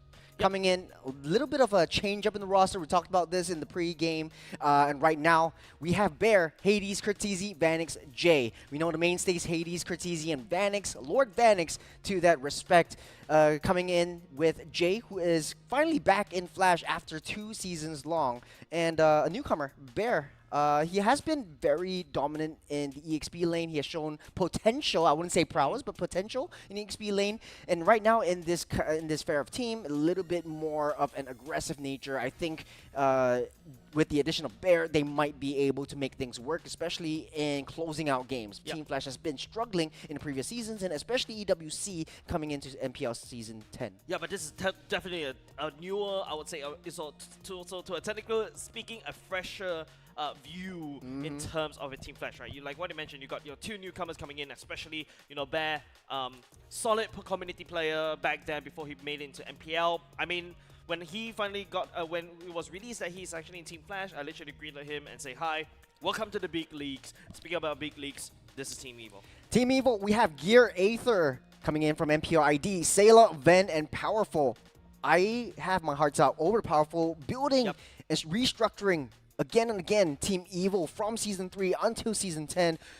Started as the Titan Slayers, the King Devourers, but right now they are Titans themselves, and I really hope that they really show something new, especially with the addition of Aether coming in. You got the 2 peas in a pod, you got the Gear and the Sayla combo and EXP in the mid lane. I like to see that going on. They have been together since Evos, and right now together again in Team Evo. Yeah, I think let's add a 3rd P in a pod, right? Now there's going to be Powerful. Don't forget, Powerful, Gear, and also Sailor has been playing consistently together for like 2-3 seasons already. And now, with Ven coming in from the last season, I like it when teams manage to keep their players and making sure it's consistent, right? Number one, it also adds on to the fact that they play together a lot. The chemistry is there. They know each other. They feel each other out. And now, well, yes, you have to replace Vincent, but hopefully Aether fits that small little piece of the puzzle into it. I feel like for Team Evo's success, not only just it relies on Aether, but also relies on Powerful sets as well. We mentioned that this is his meta. Speaking of Powerful, starting off as a jungler, knowing his cons of not being able to adapt to the assassin meta that actually came up, forced to go into roam position, really called it as his own, and just dominating in the realm of team fights. And we still have that magic of team fights that Team Evo always brings to the table. Definitely. I like to see now that there is a change in the environments. And once the map shows what environment or what changes the map shows, we might be able to see what draft they pick. Yeah, I'm definitely excited about the draft, but I think I'm a little bit more excited about the map that we're going to be able to be picked, because don't forget, we also opened this, we opened the show with also talking about, the various maps, how it kind of changed the meta, how to change the playstyle, right? If you were Team Evo, which map do you think, Powerful will prefer? Best bet, Dangerous Grass. A lot of bushes, a lot of places to hide. But then again, it is also their downfall because Jay is known as a crafty artist, the architect. He's able to pick up assassin roams that I think Powerful might not be able to. I know he's been training a lot of setup heroes, setup tanks that work well in Team Evo's favor as a team fight potential. But then facing up against Jay and knowing how interesting his picks might be, I think the biggest contest will be for the Chos. The biggest contest will be for the gachas. Yep. But, it's a new meta. They might show us something different at the opening game. Yeah, definitely, right? I feel like there's definitely an overlap between Jay's hero and also what Powerful can play. So, like, I echo what you're saying, right? The Gacha, the Cho definitely on the table for both of these 2 teams. However, I'm also looking back into Team Flash as you see them getting ready in the battle stations right there. Lord Vanix on the gold lane, right? Right now, the gold meta kind of stagnated a lot right now. I feel like we're going back. Nothing has changed much. And in fact, this meta is actually even more dangerous with the gold laners. Yeah. I've been speaking to a little bit of the pro players outside of my own personal life, and they were saying, like, hey, gold laners only have maybe 2-3 heroes that you can effectively pick up. You got the Irithel, you got the Moskov that's very mainstays. That's going to be really highly contested. You could go for the Granger and the Harrods, but then you're always pushing back into the meta. You don't really have a lot of lane dominance in the early game as much. We also see the 1-1s getting resurging up as well in this meta. So Vanix is known for his Moskov picks. So I think in this matchup, whatever map they have, I think Moskov should definitely be contested for. Definitely, right? Don't forget, there's also still a Harith meta as well. Van last season, he showed that he can play a phenomenal Harith, right? And also with the sets coming up from Powerful, is really allowing Team Evo to really set up for success. Now, we talk about the Harith, and during the break time, we'll also take a look at the other MPLs as well. Let's talk about Alice, right? Alice being there to really deny so much space. You pair that up with a Camilla you also mentioned about. You pair that up with a Gato Kacha as well. You really just zone deny a lot of space that you really just cannot play the 1-1 or even the Harith as well. I think Alice is a interesting hero now. In the past, the ultimate used to be the problem with the ultimate was just mana reliance. It's just eating up all that mana. But right now, since you have the passive always on whenever you go in and try to poke your enemy heroes, and you come in with a huge stun, a huge potential for that ultimate, I think gives it a lot of setup potentials. But then again, it's still a little bit early in the MPL regions to be able to show, to be able to see whether Alice is actually a true meta or not. And don't forget, it seems like it's not a notebook. Oh, it's not the red book anymore. It's the papers. It's an A4 paper, and you know when Powerful actually does his homework, he's actually really going to start. And speaking of which, seems like we're going to get our first map draw of MPL Singapore. What's it going to be? It's going to be rolling down deep. I hope it's Broken Wall. It's going to be interesting. I don't know, man. Dangerous Grass. We talked about this. I think this is going to be Evo's time to shine. Yeah, we talked about how, this is definitely not scripted, mind you. Right, the fact that we talk about how Team Evo really performed very well on Dangerous Grass. And don't forget, Jay as well can also do this. This is going to be a massive slugfest when it comes to both these two teams, between Team Evo and Team Flash. Going to go to the draft number 1 right now. Team Evo on first pick. It seems like a very neutral kind of ban. No one is targeting towards that map yet. Uranus and the Fanny gets banned out for the side of Team Evil. And starting things off, Adamir doesn't want to deal with the Angela and the Wan. The Lancelot also gets taken out. Amon's on the tables, though. I think this is a little bit interesting for more assassin-heavy bushwhack heroes. Just camp in the bush and try to come pouncing out. And don't forget, Kadita is also a possible viability. You got Sailor always using it as well. So that was one of his signature picks back in his Evo Slade Bleed days. You want to talk about signature picks? I bring you back to Season 2. Yeah, Kagura. The Kagura also making a resurgence back into the meta with the help of the Dangerous Grass as well. No grass is safe for Vanix anymore. Off meta picks, maybe. I don't want to posit. I don't want to hypothesize, but Eudora might be the most interesting one in Dangerous Grass, especially when you pick up an assassin hero. You need to have someone that face checks. So Brock is definitely on the tables. The Tigreals, the Gatokachas is definitely a viable option for the roam, unless you want to go for an assassin hero. And you talked about this in the pre-game or before the show, was that in Dangerous Grass, you could switch up the meta a little bit, force the Fredrin into the jungle, and then pick up an Assassin Roam, which is what both of these two teams might be looking for. No Isurgents, no Lancelot. What will be the first pick? Yeah, definitely, right? Like, immediately all your junglers are already snapped off, right? Like, you snip up. You already removed the Lancelot. You already removed the Wise. As immediate Team Evil, they locked in the Juicin for Sayla for now, so no weird shenanigans when it comes to, like, the Kaguras, the random Assassin picks coming, Assassin Mages coming out. I'm just laughing because Juicin is just there just to open up and just use that lantern to just shine on the brushes, because there's way too many variables in this map, especially when the grass is a big factor in Lord takes, Turtle takes. There's going to be a patch of grass behind that cavern. Flash SG going to pick up that Moskov for Vanix and the Baxia for Hades. So they might be looking at a little bit more mobile kind of roam. Maybe the Matilda might come up as well. You push the potential of the rolling shields unity from that Baxia as well. Definitely, this is a very mobile hero pool that they snatch up for themselves. Speaking about mobility, Evo is going to match that one up. That's going to be a chip and a CC as well. But in terms of map control, it's definitely going to go into the hands of Team Flash, right? They've got Moskov to push the side lanes. They've got the Baxia to basically roam for anywhere. And don't forget, Team Flash, that Baxia, technically speaking, you can always flex him into the roam. I've been talking about that chip or thinking about how effective it is in this meta. If you guys don't know back home, whenever the roam hero or you have a roam boots and you recon some of these heroes, you identify some of these heroes in your enemy jungle, you get a 25% of your EXP in level 1. If Chip goes into the portal on the enemy jungle, opens up and sees 4 members, that's an instant level 2. You might be able to steal, or you might be able to give a lot of information to the rest of your team, but it's still a very risky flip of a coin kind of pick in the late game. Yep, interesting pick coming out from the Team Flash. Cartesian opting for the Eve instead. I was expecting a Farsa, right? You've already got a lot of map mobility around. You want to be able to match up the tempo from Baxia, that setting. I felt the Wings by Wings that Farsa is going to match, but it seems like, you know, Team Flash is saying, okay, you know what? We're going to go for the Eve. Something has a slightly larger range, and also the slows is going to be very effective against Team Evil. A little bit of a passive late game pick. I would say this composition, if yes, you talked about the Farsa. If the Farsa comes in paired up with the Baxia, that's a lane to lane kind of cross map plays that we'll be looking for. But since Moskov is coming into the picture, you're going to be playing a little bit on the late game, trying to get Vanix to show. This is Team Flash's MO since Season 6, and it kind of works all the way through. They've got 4 championships in MPL SG. Yep. They banned out the Hayabusa, so Assassins are definitely on the tables for both teams. Aether is known as Assassin player. Yep. Dangerous Grass kind of works with the Ling. I think that is an open option, or the Amon as well. The Joy might work, but you need that dash.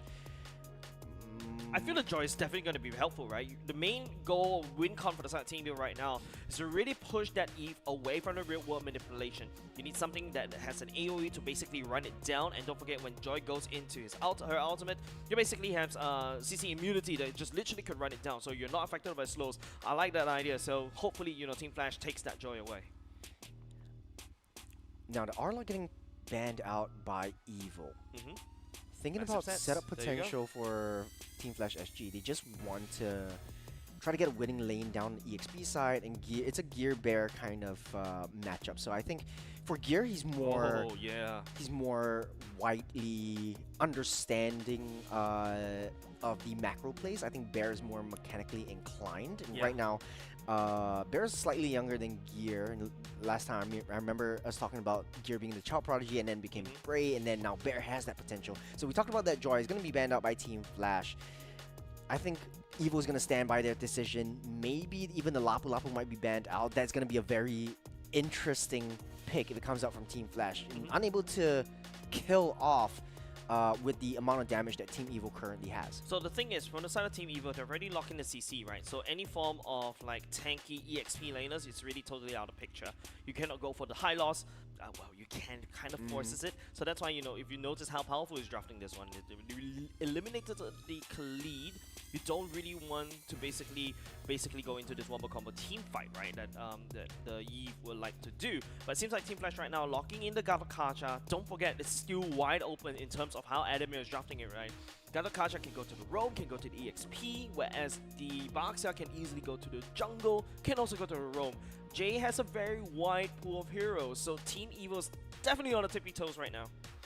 I'm also on my tippy toes. Yep. I think the Gatokacha kind of works a lot with their composition. Very zonal.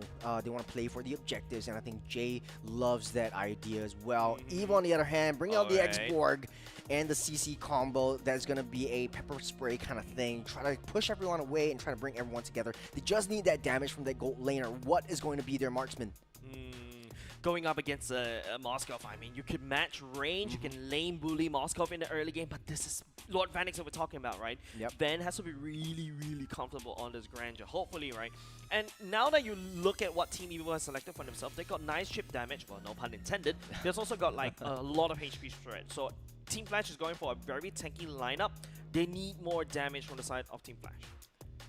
Team Evil is just running it down. The composition just screams like front to back. Just major skirmish, major missile locks onto one hero and just run it down.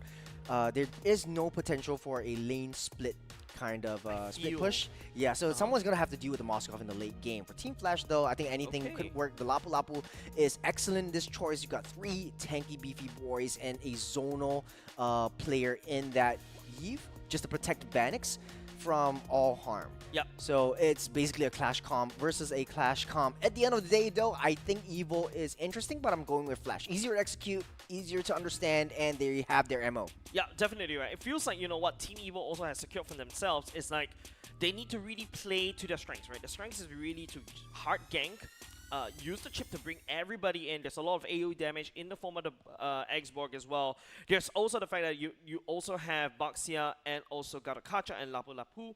So, I mean, Team Flash do have a little bit of mobility all across the map.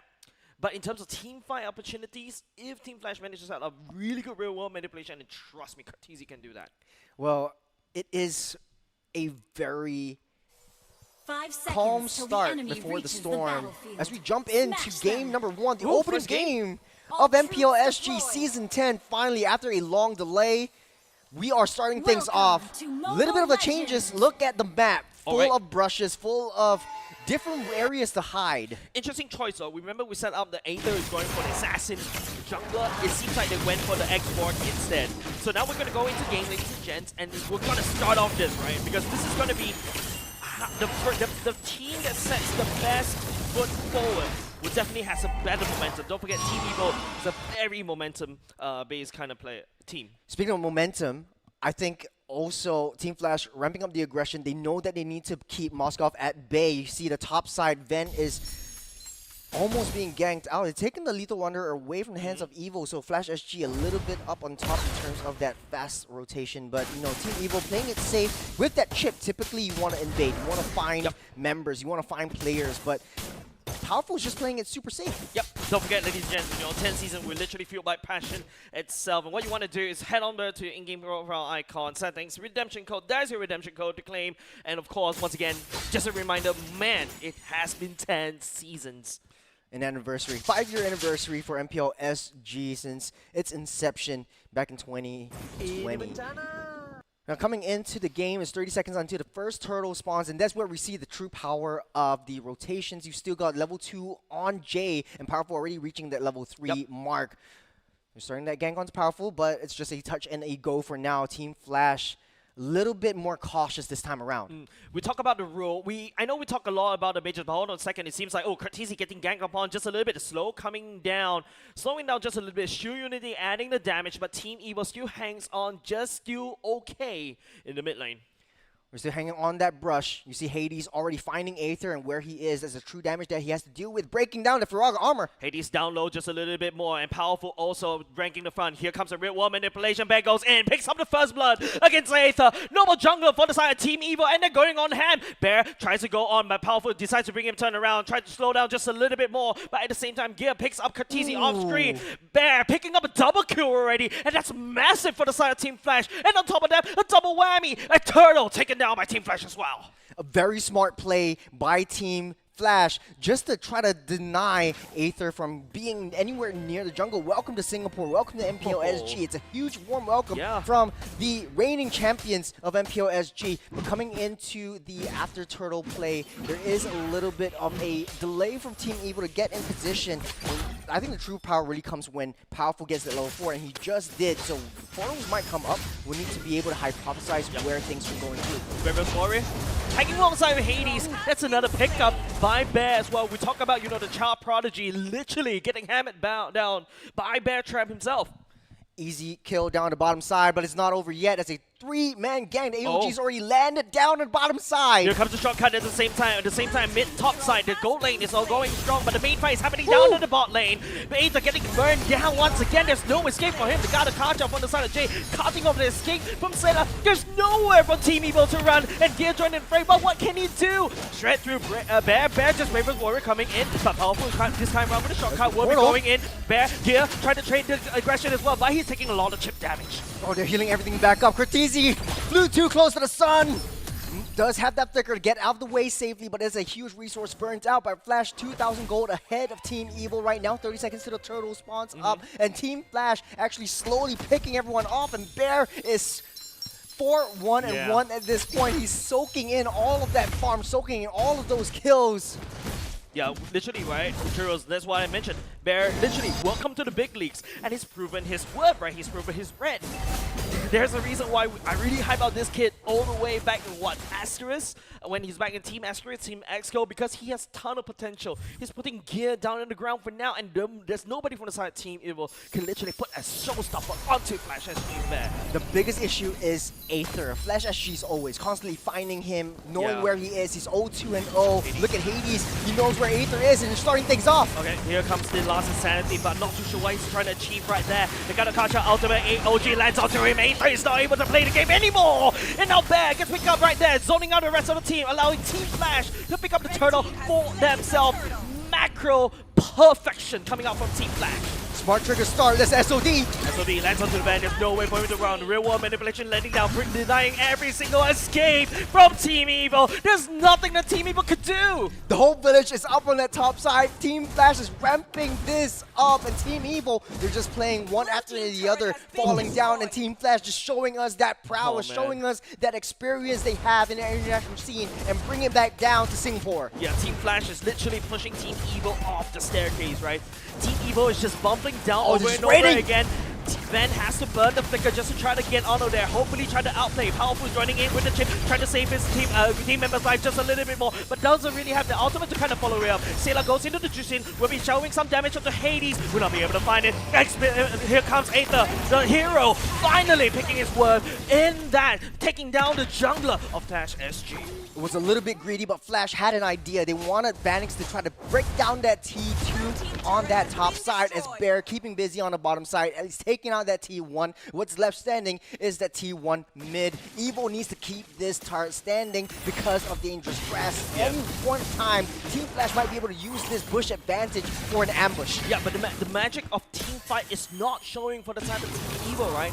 I think from the get-go, like around a 3 to 4 minute mark, Aether getting first blood right there literally costed Team Evil a lot. And now, and especially in this particular patch, every single mistake could count, but it's also point for the side of Team Flash. Yes, they got a lead right here. Yes, Bear's super huge right now, but don't forget, one big ultimate could potentially change anything coming out from Power. The problem with Team Evil is Grab is starting to show it's just not enough hard CCs, not enough reliable CCs. You need Powerful to come in, try to stun everyone up, but speaking of stuns... Damage coming up, landing onto Kurtese. Kurtese does have real world manipulation. He has artillery strike. Bear fronting the whole damage just a little more. Hades spinning around to deny Team Evil and allowing them to back off, but Hades turning around just a little bit more. Bear looking for opportunity to try to enter, but Flash SG has priorities elsewhere. Flash SG looking for that turtle. Here, zoning everyone out of the way. Team Flash, they have everything in motion. They want to try to start fights. They want to try to waste useful resources from Evil. Jumping onto that, that's also skill. You know, Turtle going over the side of Flash SG. Aether couldn't even play the game like what I mentioned earlier just now. Where is Team Evil gonna be able to place their eggs? Which player do they invest? Look at that high rotation speed. Hades coming into the fray. There's two members on top, and Hades pushing all of them back. Team 1 mid falls to the hands of Team Flash, and the map is wide open.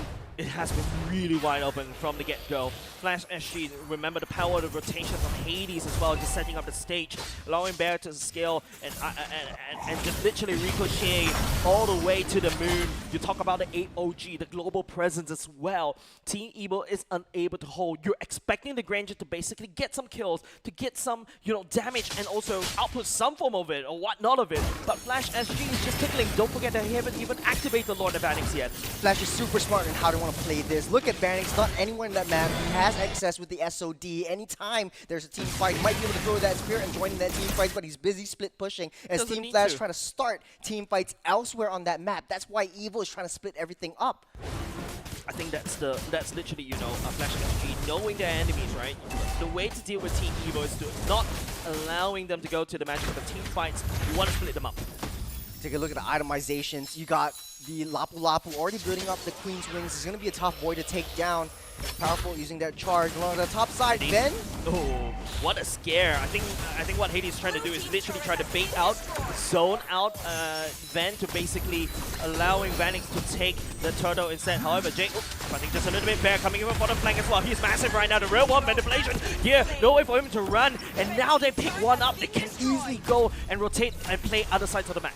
Team Evil just can't win out on these team fights as Team Flash, they're hunkering down, layering crowd control stuns after another. You've got the Moskov Spear going down, you've got the Boxer Shoot Unity just bumping everyone out, and then Bear jumps straight into the backline, targeting onto Ben and Sayla and taking them out of the picture. So Vanix can just easily pummel them down one at a time.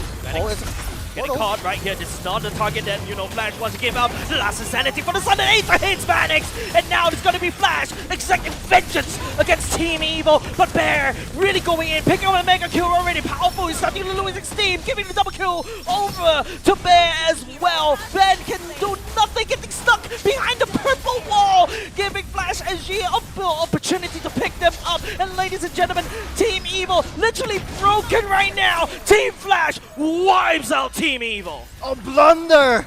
A good wait, good ambush from Powerful, but turned deadly. They were baiting Bear to come in. Once Bear showed up, it was all over for Evil. Trap.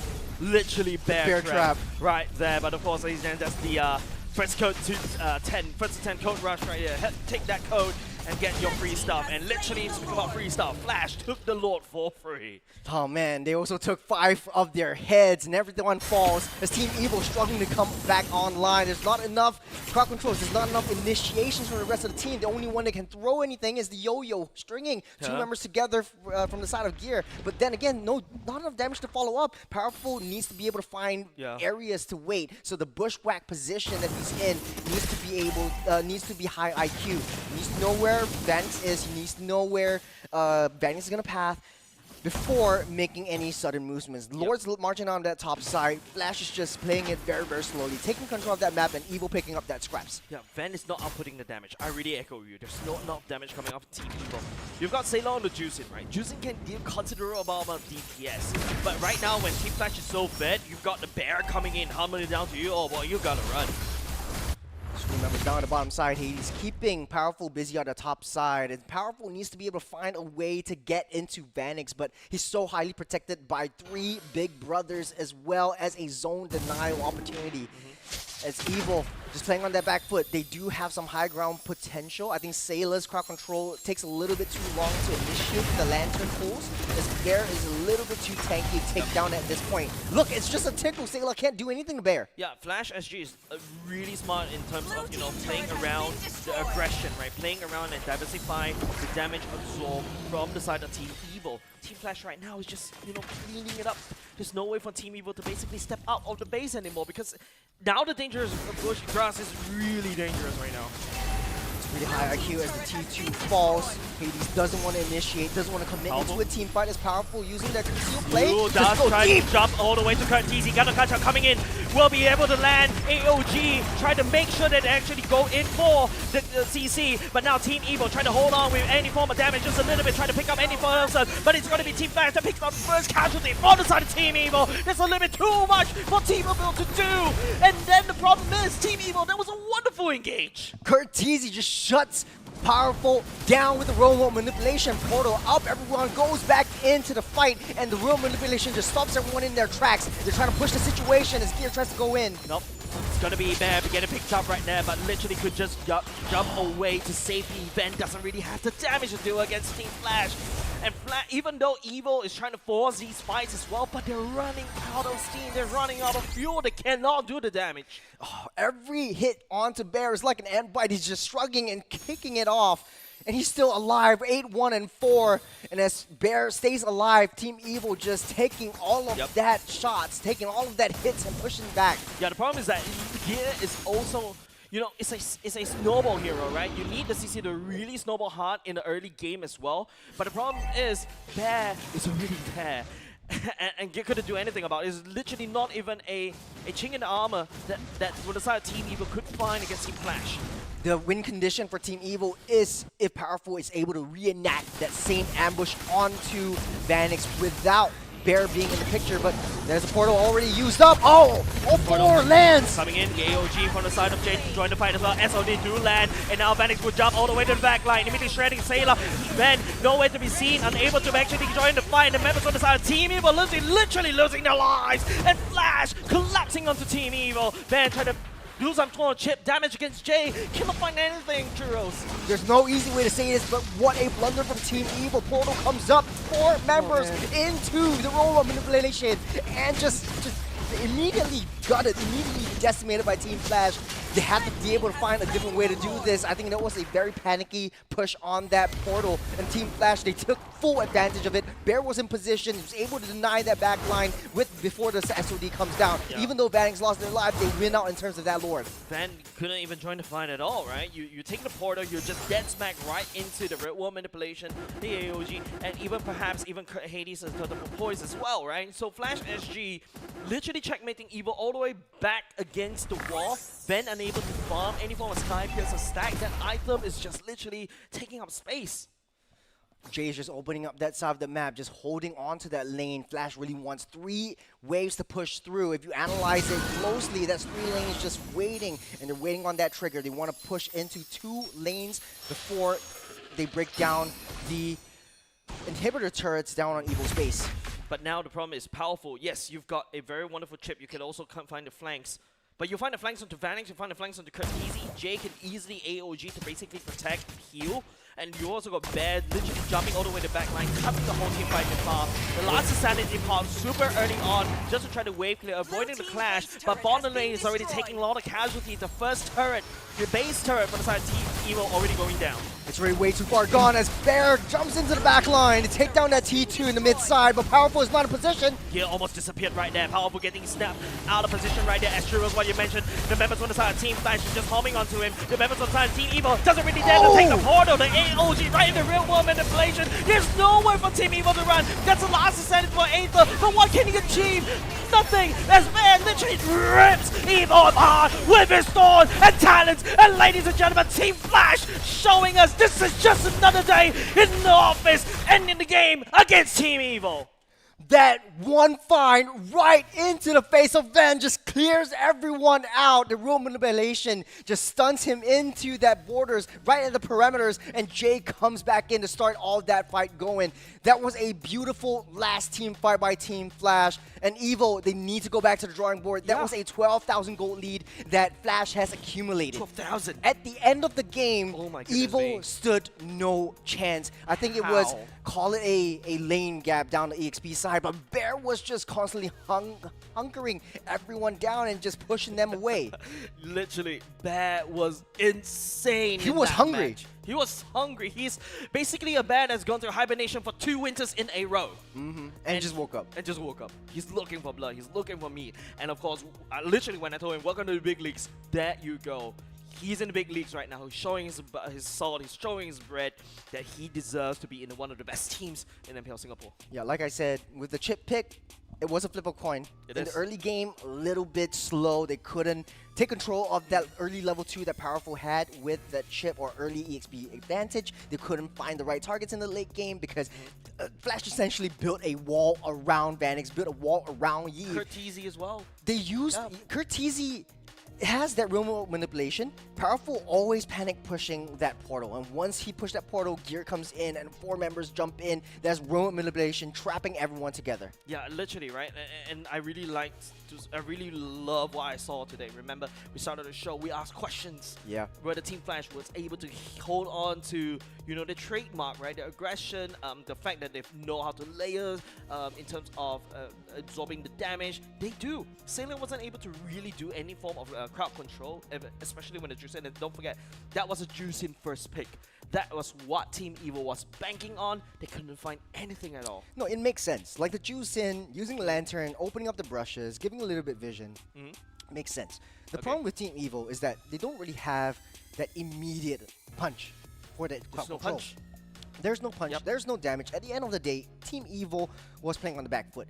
Aether didn't have enough time to scale up, didn't have enough time to get that damage. It's not the problem. It's not even Aether that doesn't really have the time. It's just that Team Flash doesn't even allow them any form of time because we're gonna go into the MVP version. I'm gonna say Bear. I'm putting Bear. I'm putting Bear. Literally a Bear trap, but it is going to be Eve. Unfortunately, don't forget kill participation 90%, KDA 6 112. But if you notice the way that he lands the real world manipulation, there's nobody he could touch. Kurt Easy at all. Kurt Easy was smart enough to wait for Powerful to pop that portal before using the RWM. That enables Team Flash to just use their skills in an intentional way, killing off all 5 members instead of just picking one off one after another, which is essentially Evil's way of playing. They want to go for a skirmish. Yeah, Flash was like, yeah, bring it to me. And they use that counteractive play that RWM brings in objective and zonal team fights. Look at Jay's KDA though, 0-13, Agent 13, I like that. You gotta stop giving him names because by now he's like, you see his name, Jay, and then after the S known as, it's gonna be a long list of, on the notepad. But of course, if you take a look at the emblems right here, I think definitely standard builds as well, even down to, you know, Vanix going for the Master Assassin on a Moskov. He wants to try to win the lane as soon as possible against Ven. And if you take a look at Ven, he has no items at all. Malefic gun, Malefic roar, mind you, as like the third item, and that's when you know the Granger is struggling, right? Usually Granger wants to go for a BOD ASAP. Even building a Wind of Nature, that's literally counters what a Granger wants to do because Vanix was just too strong, and don't forget Bear was just smacking everybody with, once he gets Oracle, he's generating shields over and over again. The underlying issue with Team Evo's draft is that they don't have that punch. They didn't put on their boxing glove and get that punch. They're like little ant bites. Yes, you feel the pain, but you need a lot of time. But Team Flash just counteracts everything with, you need that time, we're going to take you out right before that. Vanix is just constantly hunkering and punching all of them down. And Evil doesn't have that immediate satisfaction of that crowd controls, which caused them their delays. I was kind of wondering, why are we giving the MVP over to Kurt Teasy, right? But there you go. Just take 90%. a look at his damage dealt. 101k damage dealt. And that's and you don't, they haven't, and Flash actually hasn't even activated the Vanix card yet, right? Like he doesn't really need to join the fights because Team Evo is just taking L's over and over again because of Hades' very aggressive positioning, Bear's aggressive positioning as well. Just take a look at Bear, just absorbing so much damage as well. Coming up from Team Evo, it is so hard for Team Evo to basically fight against Team Flash, and it makes it feel like, you know, Team Flash never left. Yeah, I just feel like Team Flash has still that aggression, and it feels like they've been playing together forever. We know that's a lie. We know that's kind of true. I mean, these pro players, they just play with each other all the time just to push their rank into the highest. But then again, Jay's synergy with Bear was just on point. Yeah. And, Jay's synergy with Curtizi was just on point. Yeah. It's like his season 6 days in Team Flash was still there. It was just playing like back in season 6. Yeah, it feels like plug and play. And with that said, we're gonna go on a short break. Don't go away because game number 2 is afoot, and we would love to see whether, you know, Team Evo snap back against Team Flash. And don't forget, don't go away. We'll be right back. It is gonna be fun for next time, but you know, we're jumping into the break. Let's take it off. We'll see you soon. I see. Desperation. I come to crush my enemies. I reap. The strong rise. The weak crumble. My will is absolute. The abyss shall meet.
And it's just another day in the office for Team Flash. And it's only just day one. We just watched our first game between Team Flash and Team Eva. And oof, that was spicy.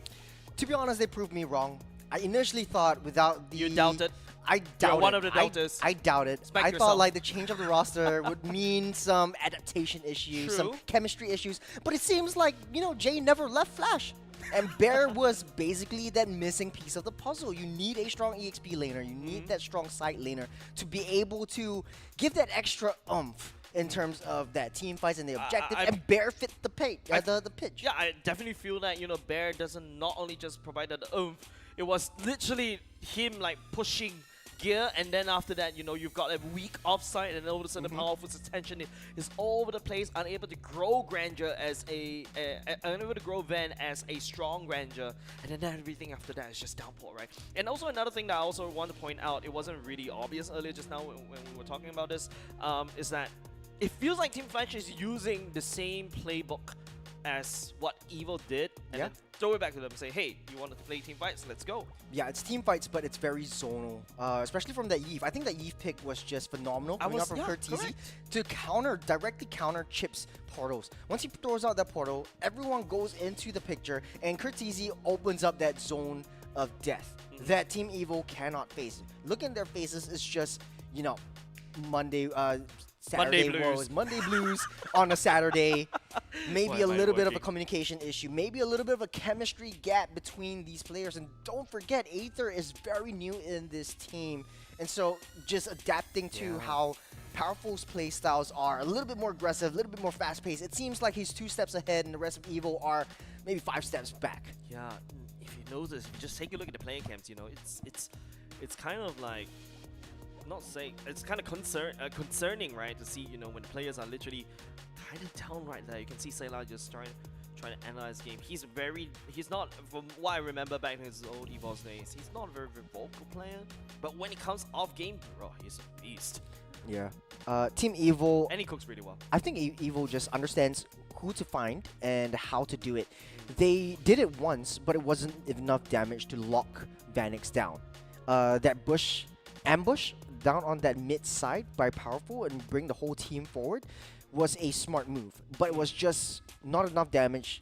Vanix ran open, Bear comes in.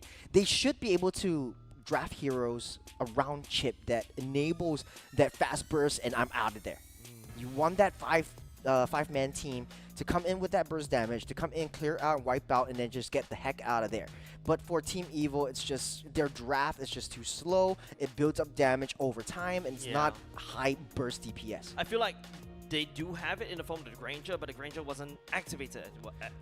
Granger doesn't deal any damage to the Baxia. If you look at how Hades played around, he was just zoning 3 members out, and he was like, you know, he has members full of steel, if you get my drift. Yeah, but it's just because, you know, the Granger was not that crazy scary Granger that we're talking about, right? Because a Granger's supposed to win the lane against Moskov in the early game because you could just outpoke the Granger, outfarm the Granger, after that start rotating your teams, start looking for opportunities elsewhere.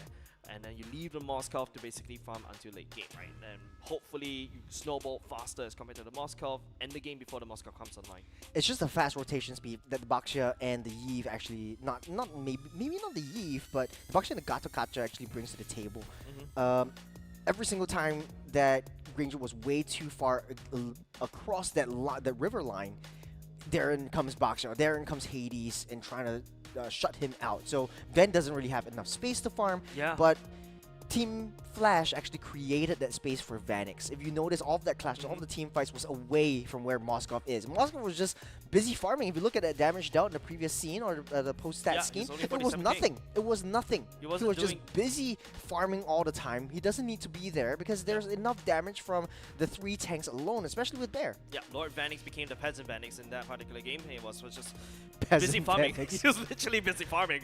He was the late game insurance. But of course, you know, the reason why the whole Team Evo gravitated all the way down to the bottom lane is because, you know, Bear was just too massive, right? Yeah. Gear wasn't able to hold. You expect the CC was able to basically shred, and the CC wasn't able to snowball. And that Lapo pick to counter the CC was just phenomenal coming out from Adamir.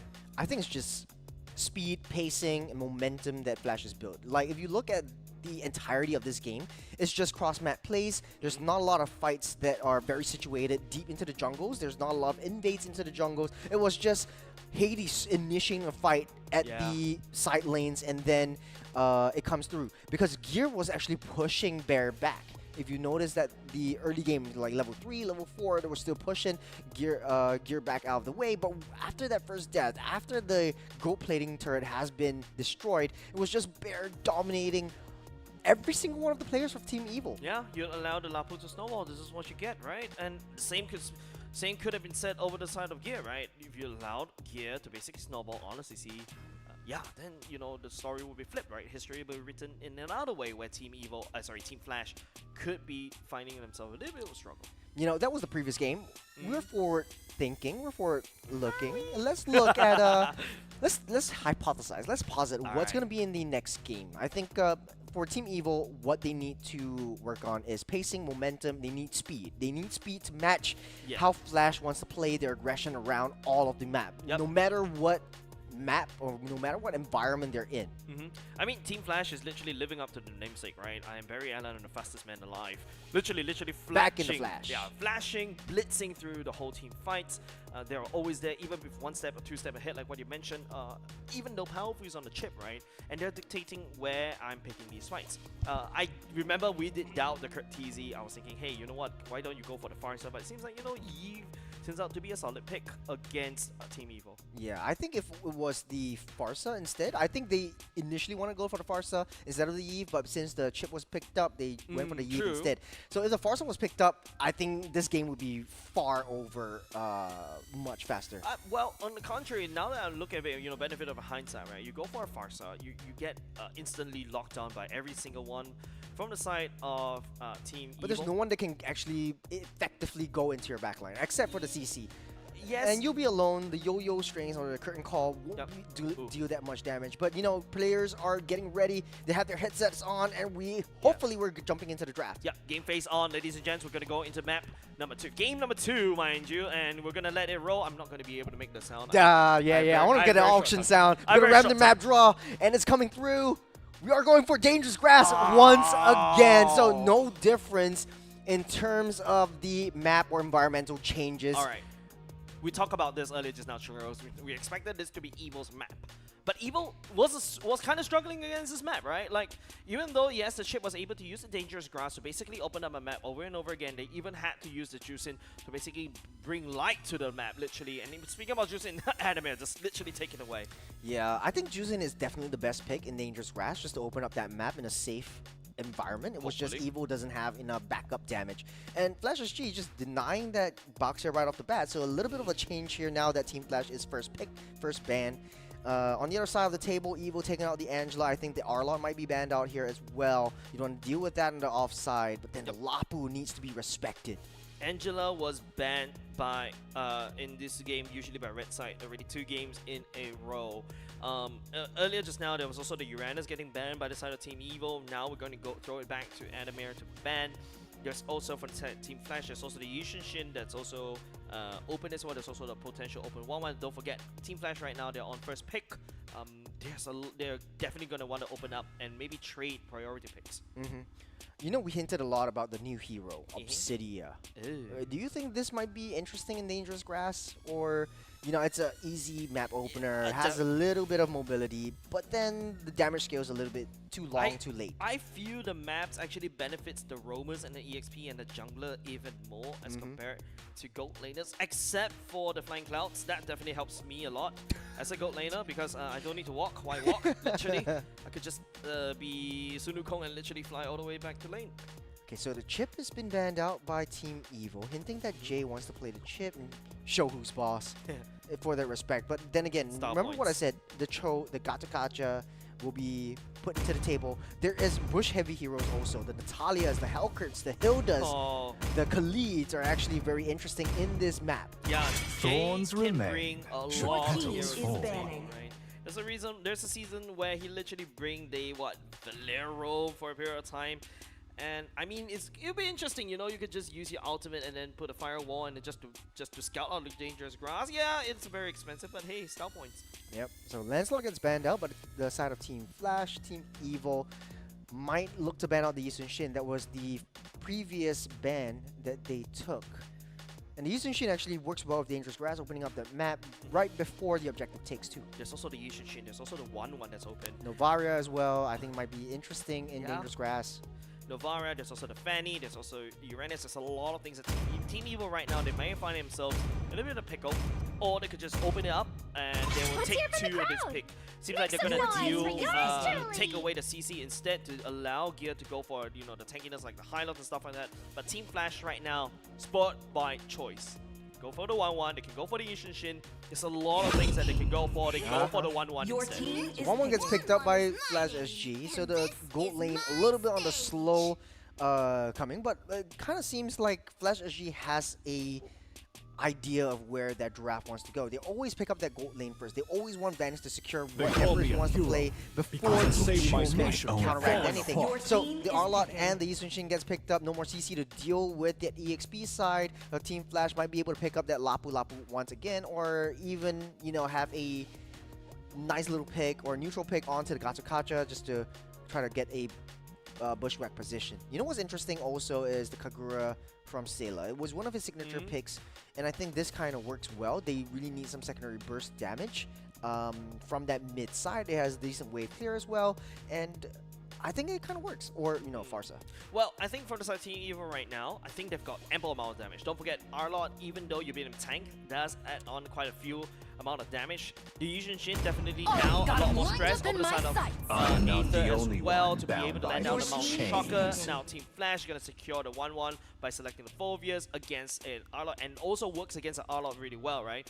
Kurt TZ gonna go for the Kimi, and it's a double marksman matchup coming out from Team Flash. Yeah. The Kimi actually still works quite a bit. Yep. The ultimate brings everyone together. It's non-committal. You can use that to check brushes as well. Team Flash has a lot of front to back potential. Team Evil kind of looking for more major setup potentials. I think the previous issue with the issue with the previous draft was that they don't have any hard CCs. They don't have any reliable stunts that could be a secondary form of re-engage after that portal take. Yep, now you do have hard CCs. Payback. On top of that, they're Team going to is drop banning. a Farsa as well. Now, this is going to be a very scary combo for the side of Team Evil, right? Final Slash right into a Mountain Shocker, right into a Feather Airstrike. It's something that Team Flash need to be a little bit careful right here. My take is they need to go for, you know, your slightly tanky here tanks. To a certain extent, even the Grinover tank jungler looks really spicy for the side of Hades to pick up. We're moving into the second phase of the bans, and I think both teams already identified their main damage dealers. Now it's more for the supporting roles, and it is interesting that now Evil is playing the assassin jungler. They might be able to ban out the Khalids, the tail's been Hildas, itching or for a any real hard team. engage, Is hard banning. invade heroes in the early game, because that's going to be a problem for Yi Sun Shin. He needs a lot of space, he needs a lot of time to farm up, and once he gets that power spike, he's going to keep that ball rolling and turn into a avalanche. Yeah, definitely, Your right? team is The problem banning. about Yushin Shin right now is just you're so susceptible to ganks, right? Especially when you've dangerous grass coming to play, and Hilda really look really spicy. It does exactly what you want to do against a Yushin Shin. Stop him from farming, stop him from snowballing. You've got so many grass to run around, you're healing everywhere, and it's just basically, you know, Flash's playground if Team Flash goes for that. And that's what Jay played before. Oh, actually, the Gacha Gacha looks very good for Team Flash here as well, because once the Fair Airstrike comes, a lot of AOG things. lands down onto that Fair Airstrike and tries to go into the back line. And Gacha Gacha is one of those roam tanks that can effectively take down marksmen, can effectively take down the mages without taking a lot of a lot of damage. I bloody hate Gakachas, right? Like, you do damage to him, you just jump onto you, he See heals value everything in me? Here you Your go, Team team Evil is agreed there. to You me to should. a certain extent. There's also the Fredrin, the tank, the jungler, the Team Flash could potentially pull out. But I personally feel Team Evil should try to counter pick what's it called, the one that I was just talking about, the Hilda away. Really, because like your YSS is so susceptible to it, you really need to take it away. Last ban from the side of Team Flash. Will they take out that? What will they ban? Actually, I feel like Team Flash right now with that 3-3 combo, it feels a bit more confident for them to hit out in the early game. So it's the Moscow being banned out, not getting over the hands of Ven. Okay. So just going to go ahead and deny the marksman. I'm also thinking, you know, in the hands of powerful, you still got the Tigreal. I mentioned the Wombo Cobalt Bundle Shocker, find a slash into an implosion. There's so much damage. And of course, you know, with the final slash in the play as well, you want to deny the Moskov because when you find a slash, it's going to stack everybody together, and Moskov would just do collateral damage, supreme collateral damage all across the board. I think Moscow kind of doesn't really work well with Team Evil unless they want to play towards the uber late game. They just need tanky boys right now, and I think Gacha Gacha would be a good kind of denial over the Flash SG, just to keep the Farsa safe, or even the Badang kind of works for Team Evil or Team Flash. I think Badang actually is one of the hardest roamers to break down. You can easily build your Thunderbolt stacks and try to just layer that in all the way through. So I think that would be a very viable option for Team Flash as well. Okay, final picks from the side of Team Flash. Got a mid, got a mage, got an EXP. You need a jungle, you need a roam. Yep, we hinted that they need to build literally a wall for Kimi and also allowing the space for the 1-1 to basically prop the crossbow and tank to fly in the air. I think the Phobius and another tank would be enough. I think Hades could very well go for, like, you know, the Aim-on pick, the Joy pick, and it works. You can get into the backline fast as well. You just keep Kimi and 1-1 at bay. But then you need to have someone to watch the backlines because it's very high committal, it's very frontal kind of composition right now. There you go. Guinevere, like you called it as well. I smelled it. That's a Guinevere and also a Grok coming out from Flash. Grok definitely going to go in the hands of Jay. Hades picking up the Guinevere. And it's very easy pickings right now, right? All of a sudden, your Farsa isn't scary anymore from the side of Team Evil. Tectonic Charge on top of a ultimate from the side of Guinevere, and on top of the Phobius that's going to leap onto you. You can also peel using the Grok as well backwards to protect your Kimi and also a 1-1. So many choices for Flash. It's very frontal. To be honest, it's very frontal, very high committal. Jay needs to go in first with the Tectonic Charge. You need Bear to actually go into the fray as well. Lapu will be the pick of choice for EXP lane for Evil. Interesting. And I do like Evil's draft a Who's bit going to more the goat lane? now. Oh, there's no marksman. Yeah, So Lapu goat lane. So double fight the goat lane, and now you got a YSS in the jungle as a pseudo marksman. So this is going back into season 1. They Remember want to we play that talked about- gambit. They want to Yeah. play the gambit because they're putting all their cherries into Eastern Shin's basket. They need Aether to scale Eggs. up. The correct term is eggs. I don't care. I don't care. It's dangerous grass. It's dangerous, it's also very dangerous for both of these teams, right? And now remember, we talk about how Team Evo needs a lot more frontliners, something that could potentially scale faster. Lapu Lapu, technically speaking, in the gold lane, you can quickly wave clear because you've got some form of range skill to basically last hit. But we're going to go into game right now, ladies and gents. The roster on your screen. Hades reprising his role on the Guinevere tank jungler. And you've also got Jay on his Grok. And I was thinking Gear was the one that would go for the Lapu Lapu, but Ven on the Lapu makes sense in the goal lane. I think it's, yeah, Farsa doesn't look scary for Nope, Team not Flash at at all. all. It's just the early game rotations need to be there, and Evo has to play to their strengths. They have to play to their momentum. They have to build up that momentum and try to get that down. But I do have to say that Gwyn skin, the new aspirant Gwyn skin, is my favorite thus far. You need to get it for me. Oh, no. Get a boyfriend. Why not you? No. No, Okay, no. Down to it. Let's see how Lapu matches up with 1-1 because Lapu doesn't have the range. Needs to deal with Vanix of all people. Ven doesn't really have that range, so he's just I missed this immediately 1-1 denying a full wave, especially that creep. So if 1-1 plays it well, I think Lapu in the early game before the level 4, before he gets that Rayo Spider, he's gonna struggle a lot. Yeah, so I think right now what Evo is trying to do right here, in my opinion, is to basically neutralize Vanix. Van doesn't need to win lane. Just need to hold lane. Once Van hits level 4, and then we start to try something with a various fighter, start to roam around together, leave Vanix to do Vanix things, and we hope to win the game elsewhere. We see the early rotations down the bottom side as well. We've got Aether coming in with the Mountain Shocker. Ooh, very quick one. Bear will be the one absorbing most of the damage. Bear still level 2, doesn't really have his power spike as of yet. Here on the other hand, does have it. Jay goes in for a sweep. Powerful gets knocked up. No, nothing's taken for the side of Team Evil, but the Mountain Shocker is already infested. It's already used up. No Mountain Shocker for the turtle takes. And we're back to the gold lane, which is interesting to see how 1-1 actually zones Ben out on the bottom side. Hades in a lot of trouble. Taking a lot of damage right here. Here's how First Blood over the side of Team Evil right now. Some surviving signs for the side of Team Evil right here. Revitalize also popped, and this means that Team Evil Aether this time around has a better game. That's a good find and a very good trio sticking together in the turtle pit. You always see Powerful and Aether sticking together with whatever's on that map. You see that tipping scales, and the trio in that mid side for Team Evil is riding on that momentum that they have in the early game and that burst damage that they are building up. Team Flash needs to be a little bit more cautious. They need their ultimates, they need their key components in order to make things work. Yep, they haven't got its key ingredients yet. We talk about the cherries in the cake. Not really able to find it because if you notice, Hades doesn't really want to also use the Valoricrum. Even he has it. Oh, top side. Oh, hold on a second. Valoricrum, exactly when I said there's kind of AOG jumping onto the top side as well. And Jay doesn't really have a level 4. This time around, he does have it. May go for the tectonic charge, but holding on just yet, just a little bit, because 1-1, technically speaking, is already zoned out on the top, allowing him to take some chip damage onto the tower. Mountain Shocker already invested. Bear onto 2.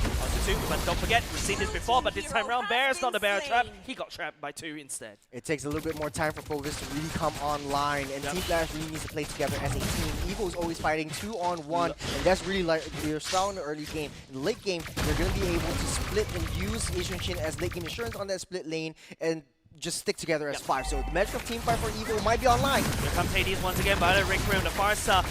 Disrupted! Gets denied by the wall coming off of Flash. This is the Architect. Jay that we're coming from. Notice that Team Evil doesn't really have a lot of damage. Van taking a lot. Final Slash coming off from gear. Trying to equalize the score just a little bit. The Bear coming in with the Bear trap. Trapping onto Aether, but Aether is snowballing hard. Picking from the turtle. And 3 members of the Team Flash went down. It's 3 for 1. Winning on the side of Evil. 2,000 gold ahead, but Vanix hasn't even joined in the team fights as of now. And Evil, though, still winning, still riding on that momentum, still getting all the objectives, playing their part. And every one of the single players of Team Evil are rotating perfectly in sync into that map. That's a nice final slash from Gear to try to push everyone together. Yep. They're clearing that lane on the way to that turtle pit. Right now, we talk about Snowball. This is not exactly how, I mean, if you're Team Evil, this is exactly how you want Aether to really snowball, right? Yishin on 3 kills, 1 turtle already, and you see Jay, setting up for the turtle already. Bear in position as well. Nobody from the side of Team Flash is basically able to hold, but Jay's providing a lot of vision. Mountain Shocker coming in. Hopefully, he can make a play right here. There's a 3-man. Reset. Onto 4. Perfect wall coming off of Jay. Amazing. The Architect, he's literally about to build it. He's building a wall. Oh, nice. Onto final slash Gear. Jay taking a lot of damage for an airstrike. A little bit premature on this one. Bear coming for the charge. Jumping onto Jade though, but the turtle ultimately forgotten. Don't forget, Evo has already run out a lot of steam, taking a lot of utility away. Jay was there, sacrificing himself, taking a lot of that. Finally, Rick coming up for Hades as well. Bear joining the fight. Curtis picking up the kill onto Powerful Gear, trying to make a play right here. We'll be able to stun the Bear as well, but Team Evo, however, eyes on the prize, making sure Aether secures the turtle. Aether is snowballing right now. It's the Gear's already level 8. The EXP lane is shifting sides. Gear is taking control of this game instead of Bear. And Evo just slowly picking on that top side. The fighter versus marksman doesn't really try to shine on the bottom side. Onto Bear, but he's taking a lot of ultimate damage right here. You can see Team Evo doesn't really like Bear at all. They give them a very hard time in game number 1, and here is Team Evil Vengeance Surf Code. There's 4 eggs into Aether's basket, 4-0-2. Violet Rick catching on to Sailor. Not a lot of damage as of yet, unfortunately. Purifier already used up though, so Sailor doesn't have that saving grace in the next jump. You have 70 seconds until the turtle spawns up. I think Evil should play it slow. They have a advantage down the bottom side. Try to push that advantage. Try to push that side lane because Flash is trying to ditch that. Bear cannot keep up with that bottom side. Yeah, I feel like True, just now the observer is just zooming in onto Hades' skin. He knows we don't really have the Esper and give him a skin, and he's mentioning walking as I did. I'll have a speech with the observer later. Powerful, just searching for where Hades is, searching for that beautiful skin that we talked about, and he's on the back line. The fair airstrike already built up. The wall's already built as well. Very early though. Aether unable to find anything though. AOG doesn't find Hades. Tectonic charge landing on the powerful. And all of a sudden, the sweep coming off from Gear. Aether also letting down the damage. Curtizi all the way back. Zone out by Gear. Gear flickers forward aggressively, punishing Curtizi, but he might get punished himself. Be able to get out. And now it's just also powerful, trying to land down the fight as well. Zoning out the rest of the members coming off Flash. Team Evil trying to work on the top it, side as well. Solo taking down Vanix, and Team Evil is turning this around against Flash SG. Fight after fight, the magic of team fight from Team Evil is showing some sparks, showing some signs of life as Flash SG still barely sitting it through. Every single one of Team Flash is jumping into positions in that dangerous grass that Evil is taking control of. Even though they try to reenact that situation or turn that situation around, it's just not enough for Team Flash now. There's 3,000 gold ahead, not that too far ahead for Team Flash. Evil's definitely in a comfortable zone right here, but Team Evil right now, Mountain Shocker already activated. They're working on the turtle right here. Now what Team Flash is doing, if you notice, is to make sure that Vanix get up online in time. Using the Mountain Shocker, I was hoping the Aether to pick up the aggression onto 1-1 because you don't want the 1-1 to come online. If not, Team Evil may find themselves in a bit of a trouble, but they do have Ben, they do have Powerful to protect Aether at all costs. How Flash should do this is layering in all of that teamfight potential. You get a Violet Requiem coming in, so you have to start things off with Hades or Jay with a Tectonic Charge, but it's not as easy because you need to find the right targets, and the only target is Aether, and he always comes in from flanks, so he's always waiting for the right time before he actually joins in the teamfight. He's away from the 4 men, so it's a 4-1 composition from the side of Evil as Flash is playing as 5, so their map is wide open. Yeah, and don't forget Team Evil. We thought that Sena's over aggressive on the fair airstrike. Seems like there's a reason for that madness. Down on that bottom side, Evil's just playing as 4 men. They are always having one loose member, and Team Flash doesn't want to break it through. This Mountain Shocker coming in. Mountain Shocker landing on the Gear. Gears immediately deleted. Curtizi going in soon. Aether! Man, we doubted this guy in game number 1, and he delivers 504. Flash cannot hold against Team Evil. We don't want to speak too soon as Evil 5k gold lead. First lore of the game hasn't even spawned up yet as Team Evil slowly pushing down all tier 2 turrets. Now, the saving grace is Flash SG does have some a little bit backline damage. Oh, he's just waiting. He thought it was an illusion. Aether read that like an open book. Yep, Feather Airstrike, like I mentioned. Sayla is playing that Feather Airstrike like it is free. The cooldown is 1 second. He's gonna use it. He's gonna try to hopefully catch somebody on, and then after that move on. Interesting build coming off of Vanix though. Has claws for 1-1. She's going for a pure good build for Vanix. Instead of a corrosion side from her sword, and then try to get a little bit more lifesteal and sustain so that he can make it to the late game, because now it's only 9.5 minutes long. Lord spawning up in 7 seconds. Let's see how they play this with dangerous grass, because everywhere is just impossible to find. Jay needs to be able to open up that push for Bear to come in with a secondary re-engage. Yeah, it's very hard for Team Flash to really try to engage right now because Team Evil is solidly in the front. Gear, on the other hand, if you notice on the R-Lot here, and don't forget, you've got the Mountain Shocker to they know where everything, and all of a sudden you can see Team Flash scrambling like flies. Your plans are ruined by Team Evil, and Aether's just slowly waiting. He's in the right position all times. They're using fair airstrike to zone everyone out of the way. Kurt taking a huge chunk of damage. They don't know where Hades is. It's at the back of that Lord, but the Evil is just slowly pushing down all that lanes. They don't know where Gear is right now. Yeah, Lord dance right here, getting a little bit long. Team Evil will call for a reset. Here comes the traction pulse though. Does find Powerful. Vanix right here. Tectonic charge landing onto 2, but the final smash for the son of Gear to say no. Denying the engage. Coming out of Team Flash and Team Evil. Aether become a monster. A double, and it's just Flash SG crumbling from the pressure of the villains. Team Evil wiping out Flash SG. A showing, a deja vu of game number 1. Oh my as Evil are goodness me. running it down. They have the cannon minions. They are going to break this bubble. No, they're going to go for that lore. They want to play it a little bit more passively. Curtizi spawning up in the next 5 seconds. I want Sayla in my games. Oh, is it a Savage? No, it wasn't a Savage. I want it was just a Sayla in my wipeout. games. It was just a wipeout, but there was a double kill for the Son of Aether, the double kill for Ven as well. But I want Sayla in my game. Somehow he just sucks. He is the best support. He is the best support. mid lane support. He The has- best assistant. He has the best dishes as well. I've always wanted to try Sayla's cooking. And I think with the what? He cooks. Yeah, he does. I mean, in this game, does real his life baking. too? He's putting something in the oven for all we know because Evil smells delicious at this moment. Oh no, you mean Team Flash smells delicious at the moment because Evo is just literally gobbling up. There's no Well, turrets. it works both ways. Yeah, but look at that. There's not a lot of turrets, Churros, on the mid and the bot. I think Ven is actually a really good. The Lapo pick on Ven is actually really good. Right now, Venice can't even play. He's at the back lines all alone. They're starting things up again with Mountain Shocker. Try to slow down Jay. Evo slowly punching it through. That's the charge onto the bottom side, T3. They might be able to break this down. The wall traps them onto Blaze. The Feather Airstrike keeps everyone at bay. Flash Key is able to get close. Yeah, that was a wonderful wall from the side of Jay, but then again, you've got the Lord leaking in through bot. Mid lane, on the other hand, the Sayla should have the Feather Airstrike coming up very, very soon. It doesn't really need to land the damage. It just needs to land the zone. Pushing Flash away, disrupting their plans. You also got Gear playing a wonderful R-Lot doing the sets. And Evo just taking everything from the map. That's an 11, 12k gold lead almost for Team Evo. They don't let everyone out. Aether is online. He's 8-0-6, Yep. and he's looking for kills. He's out for blood. He knows how to play this. He's giving up that vision, and Flash is nowhere to hide, nowhere to run. There's a smack coming up from Jay. Unable to push them against the wall for the stun.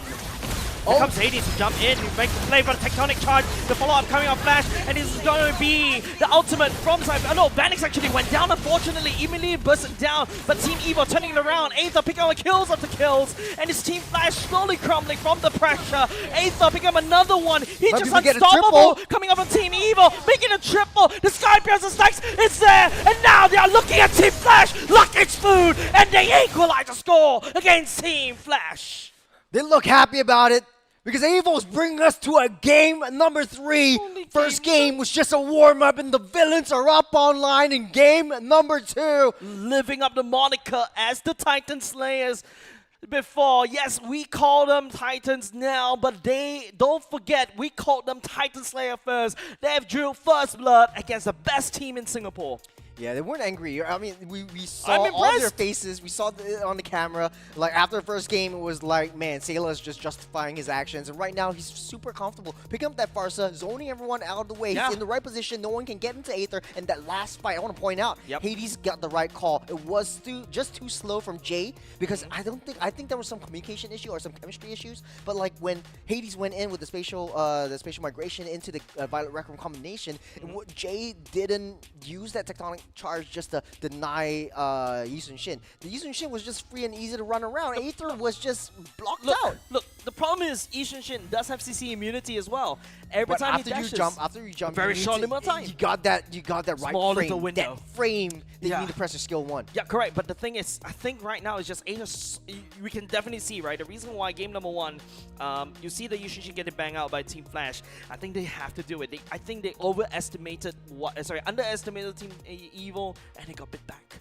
Yeah, it's just that burst damage. Once they change up their roster, once they change up their hero picks into like having a little bit more burst damage, a little bit more early game rotation potential, and Team Evil just had it in the books. I think I was a bit hesitant on the Lapu in the gold lane because I know how 1-1 is able to push Lapu away. But at the end of the day, 1-1 can't even deal any damage to any one of the front lines of Team Evil. I think the first pick 1-1 Prio wasn't the right choice. It's easy to land your weakness points, no problem. But it's hard to take someone down. Everyone's just healing everything back up, or you're just building like blade armor. Yep, and with that said, let's take a look at the MVP, ladies It's gonna and be gents. Aether. He's everywhere on the map. I think He's it's definitely charging. going to have the Aether. There you go. On Welcome that to Yushin Singapore. Shin. Well, literally, welcome to Singapore, right? 0 depth in that game. goes in with 85% kill participation. Once the Mountain Shocker is up, he doesn't really care. You can see Team Evo is like, yeah, I don't need to save my utilities. I'm just gonna spend my ultimate like it is free. I like the fact that Yi Sun-shin is one of the fastest assassin junglers. And I think, if I remember correctly, it was like 9 minutes before he got his level 15, which is pretty fast. He's got that a little bit more high damage based on his base stats, and then he just goes in ham. First item or second item going in for the Sky Piercer because he needs to know that that is the gambit that he wants to take. But it kind of works out. He has 80 full stacks, and everyone's just falling to the hands of this archer. Yeah, if you take a look at the game stats, right? Ignoring the emblem, just take a look. It was just a solid dominating game. Coming from Team Evo, right? It takes 7 turrets, they took 3 turtles, allowing the snowball on Aether, and then just takes 1 Lord, and that's it. They end the game within 13 minutes, 13 seconds. Actually, here's the thing. Here's the thing. Look at Powerful and look at Sayla. This is what I see always when it comes down to the roam adjustments right now. The roams are actually getting more gold than the mid lane. Look at Jay and look at Bear as well. Like, it's easier for the roam to get that gold. It's easier for the roam to come online faster, and it kind of pushes one hero aside. And I think this actually changes how they play. They need that speed. They need that momentum. Yeah, you talk about the gold, right? I think Phobius right now is a very expensive hero, right? Like, you really need your items to be tanky. Whereas for Gear, right, if you take a look at his builds, you got a Fairy Hammer after that it goes for... And he's already online, right? Once he builds up Fairy Hammer, all he has to do is land one beautiful final slash. He's able to do that. It doesn't matter whether he dies or not. He literally does his job, right? Yeah. Sets up for Aether with the Mountain Shocker, and then after that, Sayla. And like what I mentioned earlier just now when we were drafting, this is a very scary combo that the Team Evo is facing. What is Team Flash gonna do? You mentioned it. Yes, they've got prior picks on Vanix, but Vanix is still a little bit struggling against Ven. Yeah, I mean, towards the tanky kind of heroes, he was going for the pure crit build. He doesn't have that DHS, and the only thing that breaks down the armor that Gear, Ven, and Powerful actually builds up is maybe a DHS. So usually that is the standard 1-1 build. Wasn't able to get in that position, so they don't really have that damage to take Evo down, especially into that late game. That's a 12k, almost 12k gold difference that Evo has on top of Team Flash. Yeah, and also, you want to talk about Vanix unable to going for that crit build. Yes, that's a slightly more expensive path.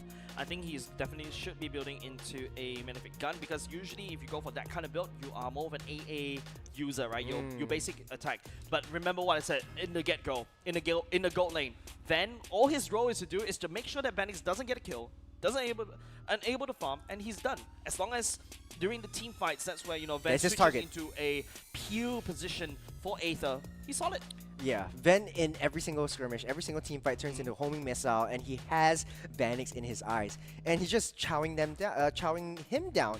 1-1 just can't do anything in any of these team fights. Just down low, Ven comes in, just takes 1-1 out, and then Aether just guns everyone down through because it's not enough like follow-up damage. Even the Kimmy is not enough. When it comes down to this, I think there was a trend for game 1 and game number 2. It's building a front wall, making sure your front wall doesn't die, and building up the momentum. The early game speed is really, really important. So game number 3, it's all down to the draft, and hopefully we will see a different map aside from Dangerous Grass, because now we know Dangerous Grass is it favors kind of like a fast game rotation instead of a ambush kind of play. So teams are just playing it like they did before in Season 9, Season 8. You're just playing like, I'm going to be burst potential, and it's just the Singapore flavor. A little bit faster, a little bit more burstier. Yeah, so we watched 2 map of Dangerous Grass as well, but of course, you know, we talk about that game number 2. We also need to remember game number 1, right? Because we always have to look back to history. This is Team Evo picking up momentum already, and that's usually when they really look very scary. Team Flash, on the other hand, you can see, yes, they need to land down the tectonic charge as well. You also pointed out, Jade, sometimes, yes, the walls are creative. You block the Lord just a little bit, unable to buy some time. You use the wall to push away the Farsa, push her away from the... In theory, it works in the early game because of the turtle. You're sort of like even Stevens. You need that first couple of fights. You need that first couple of objective takes to be really online, and I think it works well. But then again, in the late game, it's all over. Once Yi Sun-shin actually snowballs, there's no way to stop that avalanche. Yeah, and even though we expected a lot of CCs coming up from the tectonic charge for the Grok, and also from Hades on the Guinevere on the Violet Requiem, them, right? There's nothing to be done right there because the 1-1 wasn't able to reach the target. I think right now the problem, so not say the problem, but the 1-1's build that Vanix chose is more akin to the late game. And once he picked up the Malefic Gun, that's where he really truly shines. And he is building that. Unfortunately, the game ended because Aether is just snowballing out of control. And don't forget, there's also the fact that, you know, Gear on the Arlot, which is making up beautiful sets after over and over again. Yeah, Gear was much faster in the rotations. Definitely. You've got also like Yi Sun-shin coming in for the bottom side, making sure that EXP lane wins the lane, gets the turret down first, and then starts the early game rotation. Gear was 2-3 levels up ahead of Bear, so there was no way that Phoveus was actually coming back. No. Even as much as Phoveus is able to heal everything back up, the damage from that Farsa just mitigates everything else, and then you have the Yi Sun-shin just slowly coming and gunning everyone down. Yeah, and don't forget, you also got, remember we pointed out, Phoveus needs more gold. Phoveus needs more gold. It's more expensive, right, for him to for a basically full tank build. If you don't want to build the War Axe or any, you know, sustain items, I think if a pure tank Phoveus would be super expensive, and it's harder for you to farm. Yep, and don't forget, what an Arlo does, Final Slash, I'm already done. Yeah. As long as I land down that Final Slash properly, I'm able to basically zone out a enemy. Even if I die, I push off the damage dealer away, leaving my team to do whatever they need to do. Don't forget, there's also got they literally peeled and built a lot of space around the Yi Sun-shin. So expect them going to game number 3 to do the same thing. Maybe are they going to sport a double fighter? I think the double fighter side lanes is what threw Team Flash off their game as well. Yeah, I think double fighter side lanes threw me off my game. I wasn't expecting Lapu. I wasn't expecting Lapu to come online that fast, because after the 3 turtles were taken over the side of Team Evo, there was no way that Team Flash was able to contest for these objectives, so they kept letting it go. They're just like, okay, let's just fight in between the turrets, and I think that was their downfall. They should have tried a little bit and try to bring Vanix into the picture, because it's easier for Vanix to come online if he gets kills instead of just, you know, farming up on the minions. But I think he wants to play a little bit more safe. So that's basically Team Flash's MO. But there's also, I agree to you to a certain extent. I realize that, you know, Team Flash around the second turtle, they stopped being super aggressive. They're playing it super safe. They just put Jay up in front, give it a little bit of vision, try to disrupt them a little bit. Hades just slowly farming in the background, trying to get his core items, but it's not fast enough. But is it because Sayla is just constantly throwing out feather airstrikes? Because if you notice, there's a lot of times the feather airstrike tags onto the key. You don't even need the feather airstrike. You don't even need your ultimate. All you need is like your first skill, second skill. You stun it a little bit, and the rest of your team just comes in, hunkers down, do a little burst damage, and then you force that tectonic charge out of the way. So he's always using that TC always very defensively and very passively. Yeah, but they also I also find that, you know, Kimi wasn't able to land down the damage onto Team Evil earlier just now. Yeah. Is it because of the Farsa? I think it's just, you know, the front walls. It's the just front walls. the front walls. It's, Okay. Kimi's a very front-to-back hero. You know the passive breaks through like the front sides. Farsa's just way too far behind. True. You have a very high committal frontline heavy team fight in Team Flash. But we'll see. I mean, we're looking into the future. Let us take a look at what kind of maps that is going to be picked up. But, you know, to answer my point, it is... there needs to be some synergy when you pick up your heroes. When you have the Kimi and the 1-1, it's very backline centric. If you have the Phoveus and the Guinevere, the Grok, it's very backline centric, very frontline centric. That means you're always going to push back, and the backline is going to be playing catch up. Well, definitely Coles in the furnaces of Team Evil. They're chugging along, choo-choo train along on the momentum. They're gonna live on that. They're gonna work on it. But Team Flash, on the other hand, they've been here before, right? They've gone to the international stages, sometimes playing from back foot. Hopefully they're able to recover. Earlier just now, if you saw on the camera, Vanix is just literally rubbing his eyes a little bit, and that kind of worries me just a little bit, right? Hopefully they get the game phase on. And when I say game phase on, literally we're gonna go into the map draw. We're rolling it on. I can't do that. Yeah, the tongue roll. I can't do it. Your tongue roll. Yep. Into the map draw, we've got broken walls. Okay, we got actually something new. After playing so long, I don't really know the interaction between Ling and the broken walls. Does he have an extra wall to jump to? Is it interesting for him to play that? It is gonna be mind-boggling for the Ling player, right? Because yeah, you know, like, you know, when the purple buff, when you take down purple buff, you immediately just go over. No, the wall jumps, the wall drops. But he jungle goes across. losing, you Roommate. actually go across. Yeah, the but it's wall. different. It's different right here because Yeah. there's no collision into the broken wall. So, what do you want to pick? It's much faster for the junglers. This is a jungler's game because for broken walls, it's easier for you to cross that map instead of running around the jungle den. You can just make a short Yep. path, the Pythagorean path instead of the longer parameters. But then again, I like the fact that you, a designer, is trying to explain math terms to an engineer. yeah. Okay, what do we want to see different? Evo's gonna ban out the Lancelot. Flash SG is gonna ban out the 1-1. For some reason, 1-1 is a very interesting hero because there is a lot of success. There is a lot of failures on that 1-1 in terms of execution. But the broken walls, does it affect that draft a lot? Will it affect this draft a lot? I mean, previously it was like, high rotation speed, high burst. I think it will stay Citrus Parapets. Everything will be the same. It's only maybe I can cross the walls faster. The junglers need to be assassin because it's much faster for that assassin to cross different jungle camps. I mean, alternatively, you can also say that because of the broken walls, the assassins, the jungle assassin may be vulnerable, right? Like the roamers can always hard invade very easily. So there's a lot of it really depends on how both these two teams are going to go for it. Like Team Flash, as of now, has shown that Hades is playing mostly on the fighter junglers and the tank junglers. Question is, will he go back to his assassin junglers? Go back to his roots? Will Adamir allow him to go back to his roots?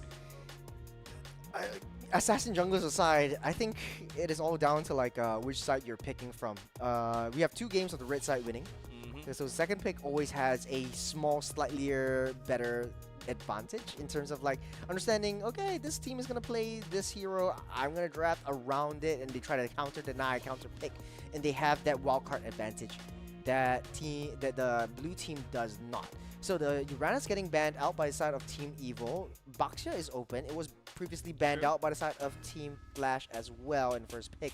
So they might be able to open that up. Farsa is also opened.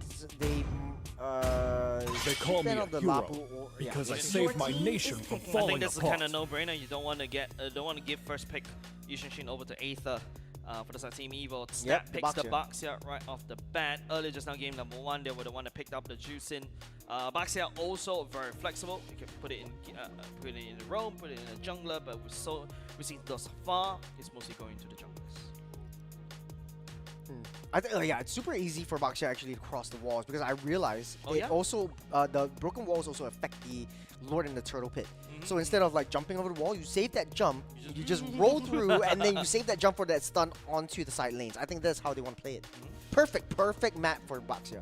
Yeah, a lot more freedom to rotate Yeah. around the map. Team Flash on the first 2 picks. It's going to be a Moscow back to basics, and it's going to go for the Arlot once again. Jay could also pick up an Arlot. Bear could also pick up an Arlot, but earlier just now Gear used it to great success. So Team Flash right now, I feel like they're reacting to what Team Evil is.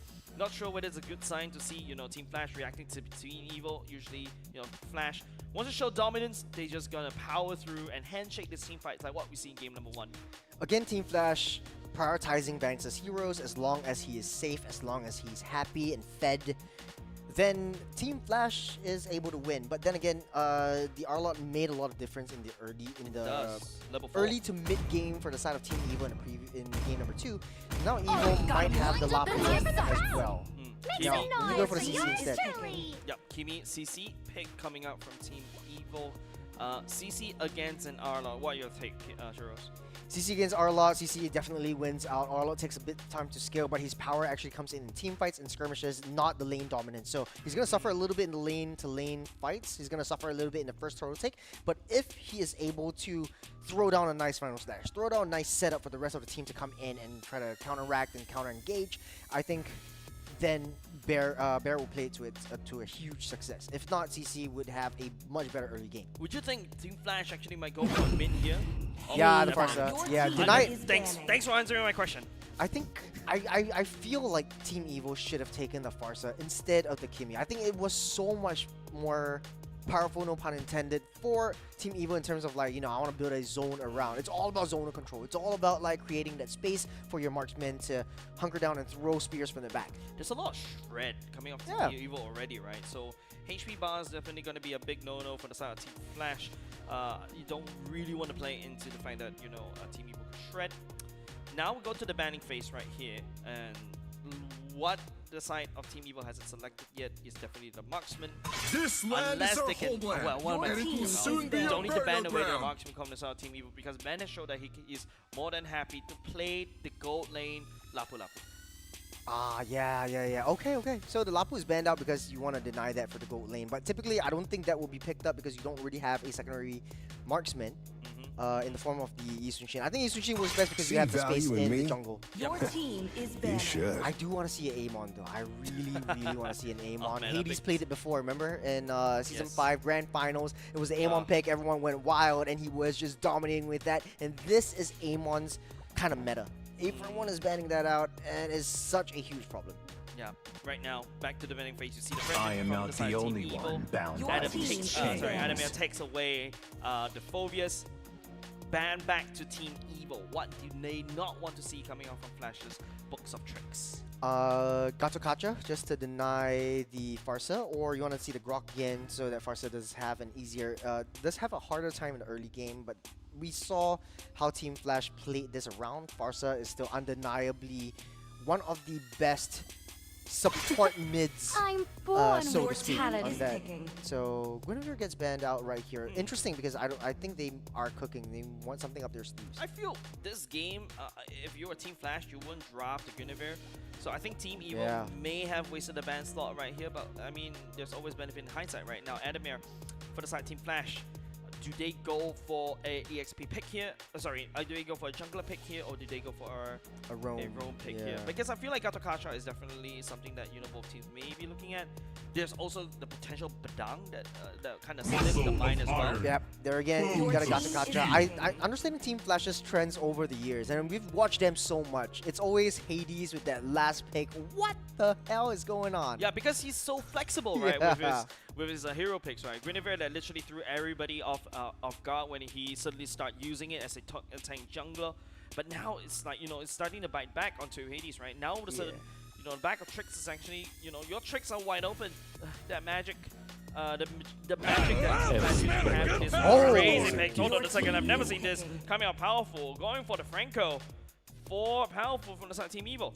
This is basically the same draft that they did in game number 1. They have that paper. This is what they need to draft, and I think they're lacking that hard TCs. Instead of the chip, they just swapped it over for that Franco. Yep. So essentially, essentially the same exact draft, only the Franco changes. And talk about hard CCs, that is a suppression right there. Yep, that's a pick composition coming out from Team Evil, right? Pick and poke. The Grandeur and the Kimi is just combo as your damage dealers is just nuts. Swivel! And now they can Swing! easily... Ooh, Oh, okay. We Flash! go for a Fanny from the side of Team Flash. Not Haven't bad. seen this in a long time. Kind of miss him doing this. Now, early game priority. Which team has it, Churros? Definitely on the side of Team Flash SG. Early game damage from the Fanny, early game control and the zone denial from the Farsa. Early game crowd control from the Gato actually comes into play as well. For Team Evil, they need a little bit of time to scale up, especially for the Granger, getting the core items first. But Granger that naturally wins out Moskov in lane-to-lane team fights, so I'm not too concerned about that. The only issue is they have the Baxia still. So Evil has the Baxia to try to ramp up that tempo and ramp up that speed. And we see that in Broken Walls, and we identify it as one of the best heroes for Broken Walls just because he doesn't need to have that jump in. And so, I don't know. To be honest, I think Evil has an easier to execute draft, but it lost out with Team Flash in game number 1. Yeah, but don't forget, Broken Walls means that, Hades can... If Is it he angles more? it properly, he can zoom across the map even faster. Ah, Right? that's true, that's true. But- There's nowhere to run, nowhere to hide. You can just use any cables just to cross, and you can't hide from the fence. But the problem is, Fanny also requires the wall to basically constantly spin and reset, spin over and over again. That's where he shines. But at the very least, using the Fanny, he's able to create a lot of space, a lot of cross-map plays. There's also the Baxia to kind of match as well. So yeah, I think this is the best slot coming up from Flash. Yeah. looking at how they play around, typically normal, no changes to the broken walls, but we're hypothesizing quite a bit of different natural approaches in terms of the gameplay when it comes down to the objectives. But hey, 10 seasons, let's fuel by passion. Here's another redeem code for you guys watching back home. Quick wave clear, a bit of a quick wave clear coming off Flash in the mid lane. Aether this time around going back to a tank jungler instead. I do want to say that actually Franco has one of the fastest natural base movement speeds, especially passive. with his passive as well. Now you got a rapid boots. Oh, you got a zoom. You can zoom Look all at over it the run. map. It's all about building that tempo, all about building their Sonic. speed. Right now it's gear 1. Let's shift it to Look at him. the second gear. Oh, it's I'm actually watching his minimap going over, and speaking of which, to try to jump onto Kurt. Powerful doesn't really land. Hades joined the fray as well. The cables goes wide just a little bit, but he's taking a lot of damage. The broken wall saves him! Oh! But the tech damage from the orange buff actually is the one that brings him down. Clip his wings. No, that is the retribution play. That is the burn that Hades has to face against Aether. So a lot of damage coming in from Sayla right off the bat. Powerful doesn't have the suppression as of now, but giving that 1 free kill over to Evil creates a lot of pressure for Team Flash as they go for the turtle pit. Turtle. Spawn right now. Yep, that's the broken wall, right? This is a little bit awkward for both these two teams. I think both Boxia and the Fanny enjoys the fact that you don't really have that enclosed sea. It means that, they could just reinforce very easily. It's just weird, right? You always have that. Oh, the final slash comes through. Aether takes down the turtle. Aether takes down the turtle, indeed. Sayla also puts down Bear as well. No answers from Flash. They're looking at their book bag of tricks. They're not pulling the right ones. Essentially, I thought like Flash had the early game, but mistakes after mistakes, they thought they had a little bit too much damage. It's Evil is able to mitigate that, then also winning up on that gold lane. They're pushing the fight, and they're taking the page out of Flash's book, taking the fights away from that gold lane so that Ben has a lot of time and space to just slowly farm up, and hopefully we see the itemization charts and gold lane charts, because I think Ben is going to come online super fast. Definitely, right? This is definitely a better Team Evo as compared to game number 1. Hey, it's just a warm-up. 3 games, 1 warm-up. They just woke up. Haven't had the IT yet. Not enough caffeine in the system. Or Oh sugar. man, I'm dreaming of high tea right now. I need that sugar. Definitely. I need that sugar. You know who is on sugar right now? Evil. They have that sugar high. They're ramping up their aggression, ramping up their tempo, and they're crazy. Yep. They're going in. Rolling Stones pushing Hades' way. Yeah, Hades now all of a sudden a bit awkward position, right? You can see Bear getting cut just a little bit. Gear joining in for the fight. Bear trying to trade the damage, equalizing that pressure just a little bit. But in terms of the EXP gap, hold on a second. With the airstrike coming in, here comes the engage from side of Flash. Gear has to try to walk away, but no way that Team Flash will be able to take on that. And Jay getting a lot of damage. Here comes also the AOG for him to get an escape. Clean Bandit, but Team Evil on the other hand is just dictating how to play the game. This is just cross-map ambushes all the way from both teams, but unfortunately though, for both teams, for Jay, I think it was just a little bit too paper as of now. That's a final slash on too powerful and taking him out. Yeah, that's the first kill, but albeit an expensive one.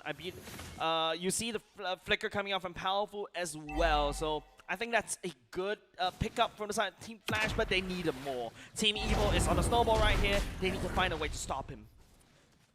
Turtle getting spawned out, getting pulled out over on the left side and getting that reset as Flash SG waiting for Hades to come online. On top side though, Vanish can always come in on a team fight with SOD, but it does look like Van is keeping him at bay and keeping him busy.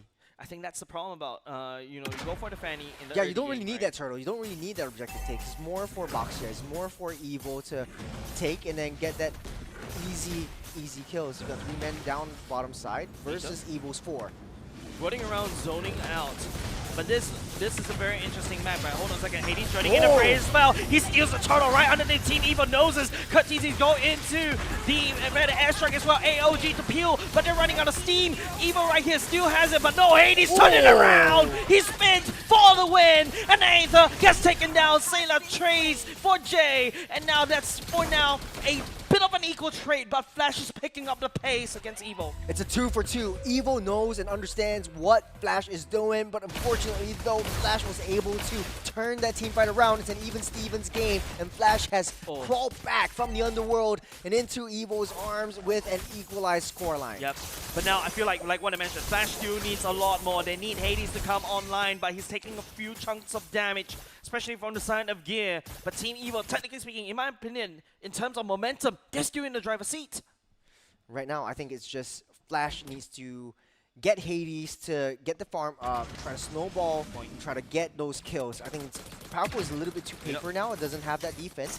Get a pull, you got a bite, you got AOG to disrupt. AOG, the traction pulse coming out from Sayla as well. But Curtizi picking up the killing spree. Two-member Bear and Jay sacrificing himself just to protect Hades so that Hades secure the purple buff while Vanix does Lord Vanix stuff all the way up top, securing that first turret of this game. That's how you want to play Moskov. Vanix hasn't been in any of the team fights just as of yet. Evo had Granger coming down to take down that mid-side lane as well, as Flash is slowly starting to show that they hurt Curtizi. So still 3-0-1. The burst damage from that far side will come to light in the third turtle. They need, I still feel like, you know, Evo's still in the driver's seat right now because Flash, yes, they're struggling just a little bit. Don't forget, if you notice, find a slash from the side of Bad though. Trying to protect the turret as much as possible. Hades actually finding some trouble onto the cable as well, but 4 members is more than enough to cover for Hades. Bear picks up that kill. No way that he can dodge that. I mean, 4 members down onto Flash SG. They still need their core ultimates to come online. It's a blitz. Evo blitzing down the turtle right there. Vanix is forced to hunker down just a little bit. Aether picking that turtle up. Hades trying to make a spin for a Reggie steal. Find a slash from Bear. What's going on? I just missed that. You just missed that. Aether taking a tickle from Hades. They're able to zone everyone out of the way. They took down that turtle already, so they don't want to take this fight. I think it's all back to the drawing board, back to farming. It's back to almost equal, right? Yes, there's only just 1k gold lead. But in terms of tempo, Flash has it, right? Takes down top side turret. Bottom side turret from the side of Team Flash is actually, that was a little bit dangerous when it comes to the Iron Hook. And Bear, once again, the punching bag. The AOG goes down. Van picks up the side, deals a stack at the same time onto Jay and also onto Bear right now. Jay desperately trying to cling onto HP, but Vanix finds Van all the way in the back line. Pick up the golden stuff already. He's ready to rumble. Oh, Powerful. Missing the hook onto Vanix once again. Hades. This might be a tipping skills. Yep, cross map plays. You have insurance. You have so much insurance. You got Vanix, you got Hades to play that cross map plays. You're taking a lot of damage from that top side. You got a bottom side. Hades just taking down that orange buff as well. Yeah, and that's only the first turret from the side of Team Evo. Our Team Evo has been tunnel vision in terms of most of these team fights, right? But they're forgetting their small little turret down the bottom lane, and Flash is already plugging the holes. Yes, they lose. Team Flash lose top side, but in terms of map momentum, it's still in the hands of Flash SG. At least we're seeing a neutral ground for both these two teams. Game 1 was very heavy onto Flash's side, but on the top side, no, Vanix! Landing down some, but Vanix tries to outlive this one. The clutch back to SOD will be able to land, try to slow it down just a little bit. Vanix limping away. Jay as well, using the spear as a second skill to try to push Aether as well. Vanix, the clutch factor coming in. Buying time for Hades down bot. Good protection, but on bottom side, Hades just busy chunking down onto the T2s. Both teams still even Stevens as of now. It's good to see an even ground, but Evo wants to play in this team fight. Team Flash is just playing split push. Yep. It's one time at the top side and then the other at the bottom, and they're just splitting Evo's heads up. This is a very scary game of whack-a-mole for both of these two teams. Evo need to whack them all, and Flash need to make sure they appear at the right places. That's true. I think it's super difficult for Team Evo right now. I think they have passed their breaking point. Only if Powerful is able to get a nice little stun up. Purify. Nick of time, Bear using the final slash so that he gets a better angle in terms of the minions. But if you take a look at where Hades is doing, Hades is going on a rampage on the side lane, just raiding the countryside, whereas Team Evo is lynching for a fight. You're playing whack-a-mole. Look at where Vanix is, showing himself the bottom side. Now Evo has to take control of that top and bottom. Now they want to juggle that lore. They want to take this down quick. Aether picking up a turtle for themselves, the deadly catch. Landing on the Hades. Hades, no way for him to run. Giving Van the kill as well. And now it's also going to be Jay AOG all the way out. Gear tearing down Curtizi. And now Flash SG picking up bottom lane as a consolation prize. Unable to land, saving on the SOD. May come back for that one. Aether this time around. Maybe this time around he's actually able to extend just a little bit more. Jay and also Curtizi trying to juggle in terms of the damage, but Van will be putting Jay down to the ground. It's just Vanix left on the side at Flash. Vanix still making his choices. He might want to go down on the bottom side. No, but he recalls back. It's 4 members down inside of Team Flash. They might be able to break through that T3 into that base. That's the magic of team fights, and Vanix is not in any one of them. It's Evil just wants to fight S5.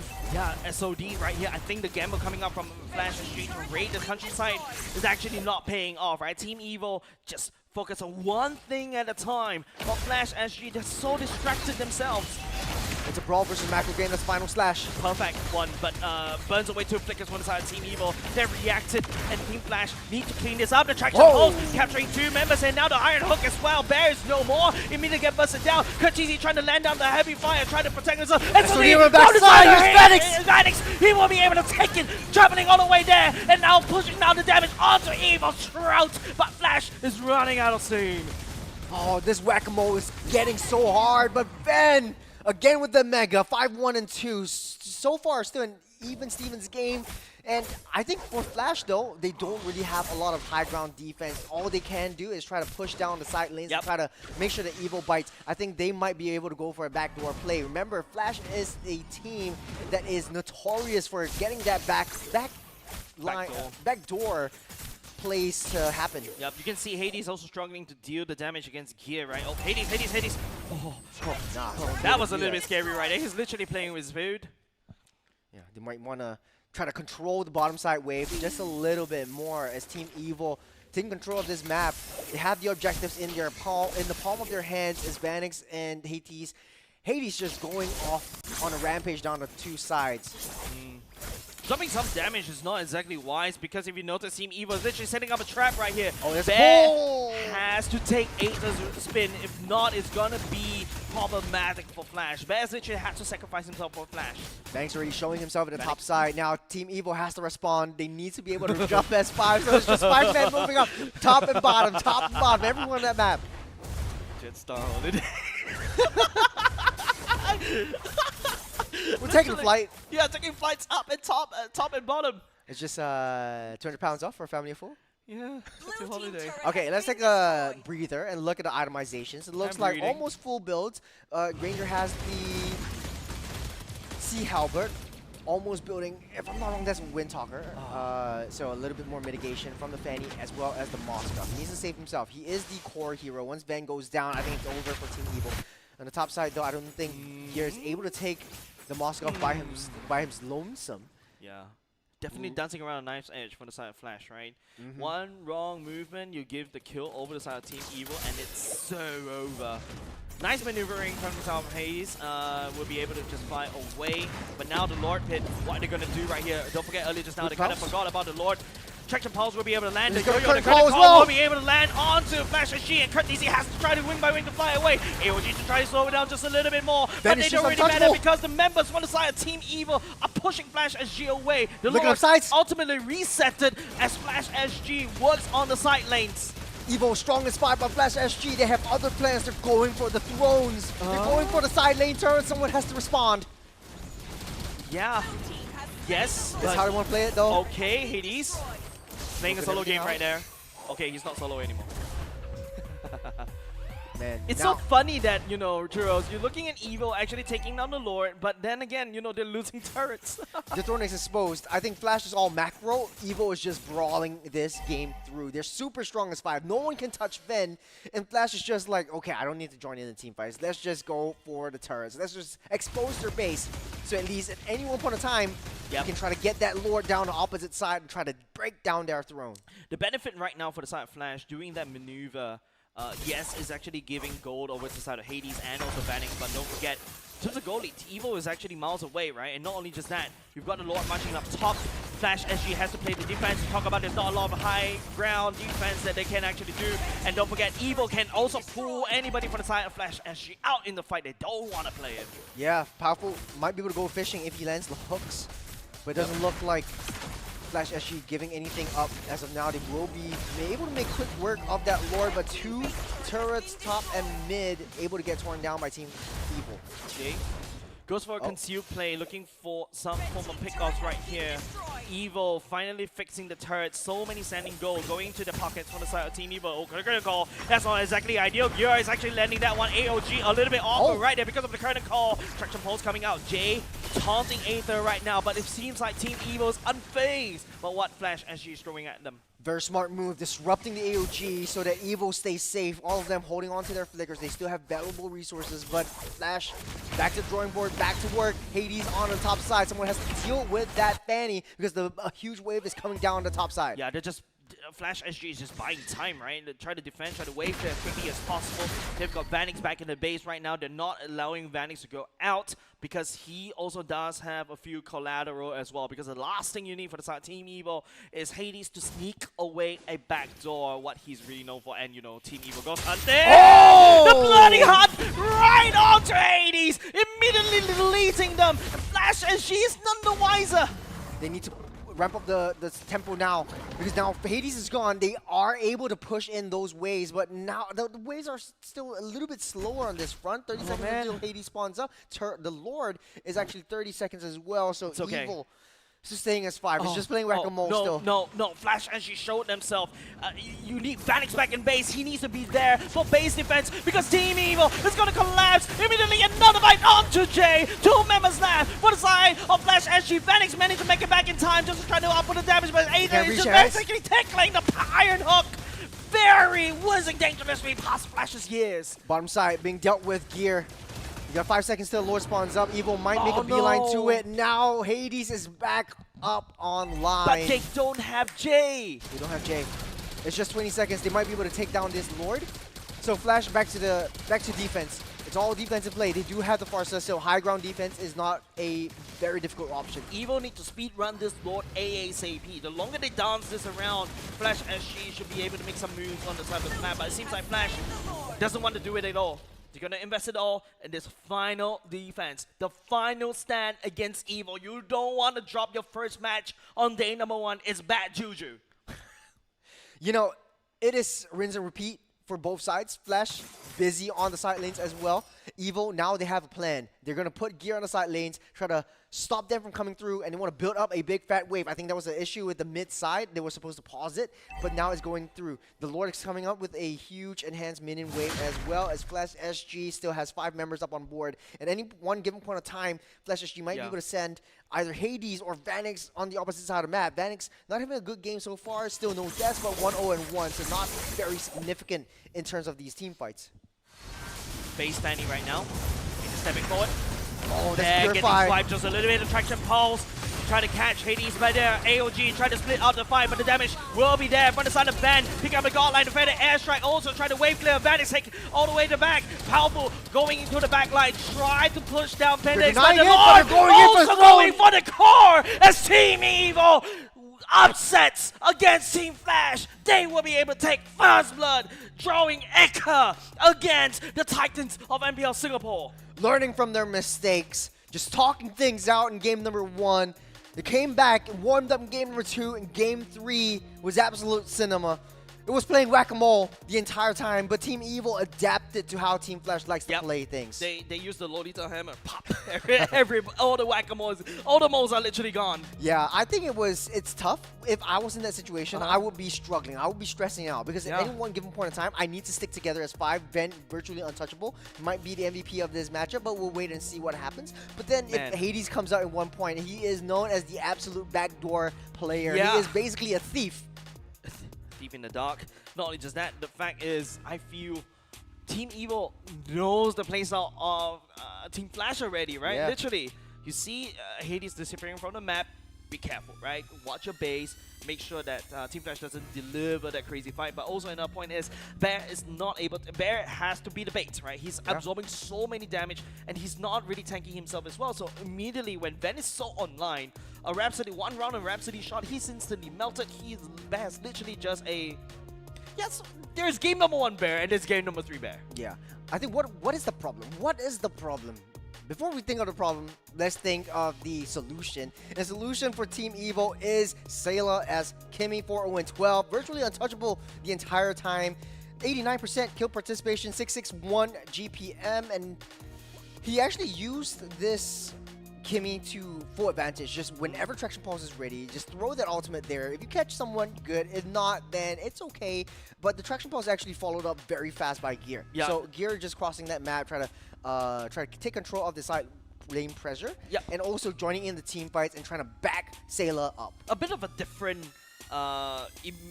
feeling coming on Sailor whenever you watch him play, right? He doesn't really care about whether the ultimate actually lands. What he cares is creating space. You saw that in game number 2, Sailor's Farsa. You saw him in Kimmy. The traction ball sometimes doesn't really need to catch anybody because It's just scaring them away. It's just the Yes. presence. It's just the intimidation. Yes. It's national service. Huh?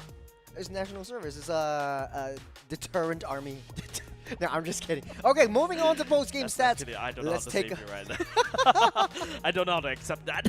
But of course, you know, don't forget, I think Flash has to go back to the drawing board, right? Take a day off because, man, they're going home battered by Team Evil, arriving here as the Titan Slayers once again, living back that namesake, right? Now with the introduction of Aether, we doubted him in game number 1, but he showed that he can actually play the tank jungler right here with Abaxia. To be honest, it's honestly a slow burn from Team Flash SG. It's not exactly a one-sided game from Team Evil. Unfortunately, though, every single team fights Team Flash SG will put Bear, Jay, as well as Cortese in that spot, and Vanix and Hades are not around. I think Vanix didn't have a good game this time around. He wasn't in the picture at every single one point of the time, and I think that was the ultimate downfall of Team Evil. The issue is, I think they were too intimidated by Powerful's Iron Hooks. And to be honest, though, I think I'd be scared.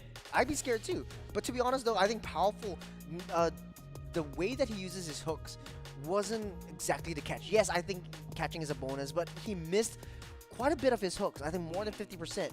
The issue with Team Flash was that, okay, we see the hook, we run away, and then we disengage that team fight. And even though they can win. Yeah. And of course, you know, Van just this time around proving us wrong once again. I love it when I'm being proven wrong because Team Evil showed who's boss against Flash, right? Like Van, game number 1 Granger, he just woke up. Van just dropped the X and became the god himself. I'm just kidding. Taking a look at the post-game damage dealt, there is a lot that we can talk about from the side of Team Evil. They know their playstyle. They know who to send in the front. And Aether and Powerful are basically doing their jobs.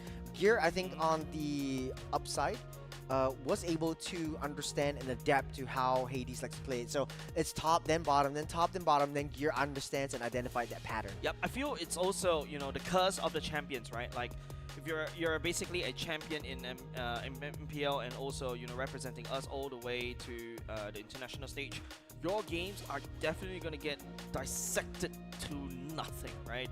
Everybody will be looking at you as a case study, and I feel like this is just Team Evil saying that, hey, I know your playstyle, I'm going to dissect you one after another. I don't need a notebook anymore, I just need a couple of A4 papers, and that's the ultimate disrespect coming out from Team Evil. They dropped the red book, and right now it's just paper. 2 printed papers. That's it. That's it. I don't need a notebook, I just need paper. I know Flash SG at the back of my head. I think that's how Evil likes to play it. But then again, the momentum, congratulations to them. Evil has built up through this game number 3. Yep. With the win over Flash SG, the reigning champions in the opening game. Yeah, there's a lot of things that, you know, Team Flash has to fix.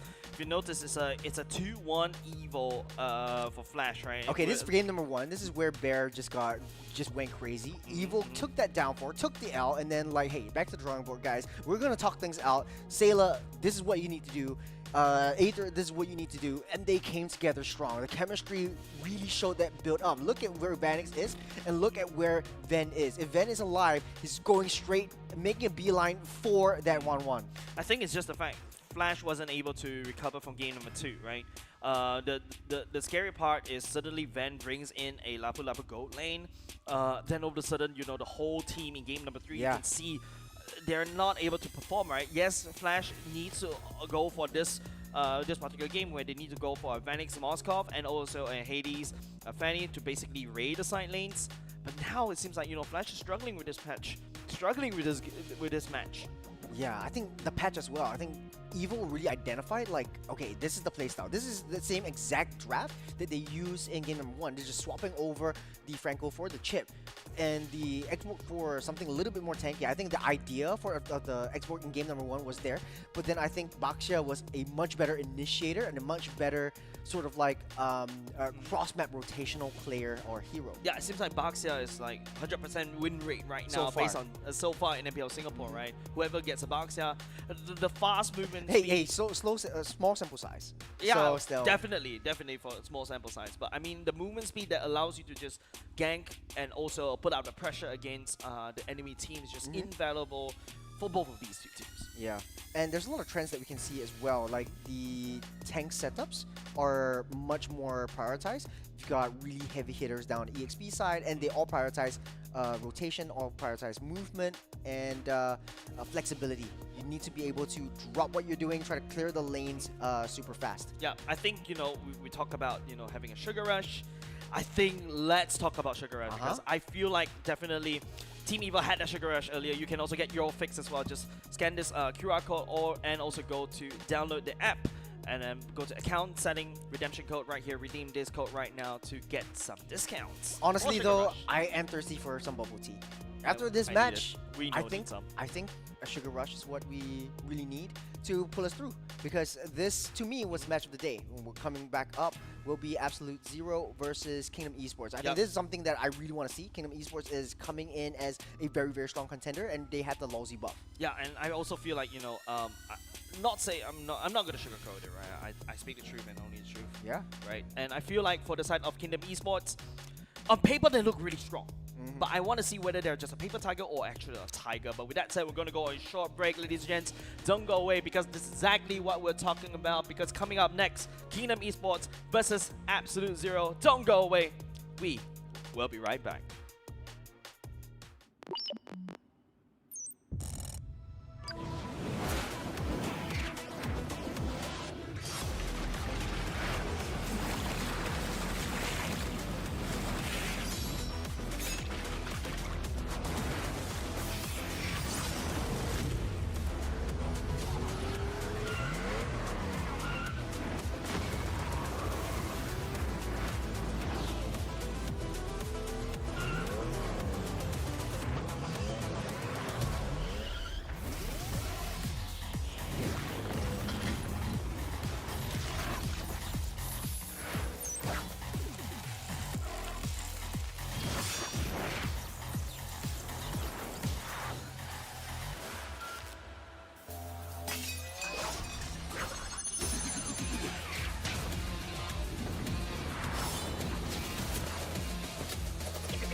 Season 9 closed with Team Flash making history, achieving a record-breaking 4-peat. But legacies don't guarantee the future. This season, With a new format and new challenges, every team must fight harder than ever. This is MPL Singapore Season 10. The regular season has 3 key stages: seeded stage, Challenger Qualifier 1 and 2, and the Challenger Bracket stage, all leading up to the playoffs, though where only one will rise and claim the victory. Seeded stage. 6 invited MPL Singapore teams will face off together in a best-of-3 round robin across 3 weekends. The top 4 teams will advance to the playoffs. The bottom 2 fall to the Challenger brackets. Challenger qualifiers. At this stage, community teams are divided into 8 groups and fight each other in best-of-3 round robin. From each group, the top 2 teams will qualify for the Challenger brackets. However, in Challenger Qualifiers 1, the advancing teams must first battle against 2 MRO teams where only the top 2 teams advance forward. Challenger Bracket Stage. In this stage, 2 relegated seeded stage teams will fight alongside top 2 teams from Challenger Qualifiers 1 and top 2 teams from Challenger Qualifiers 2. They will battle in the upper bracket for a spot in the playoffs. For the teams that have been eliminated from the upper bracket will get one last chance in the lower bracket to fight for the final ticket to the playoffs. The top 2 teams from Challenger brackets will join the fight in the playoffs. The stage is set. It all comes down to this: 6 teams, only one champion. Who will rise and claim the MPL Singapore Season 10 crown? This is our pride, our passion. This is MPL Singapore Season 10.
Season 9 closed with Team Flash making history, achieving a record-breaking 4-peat.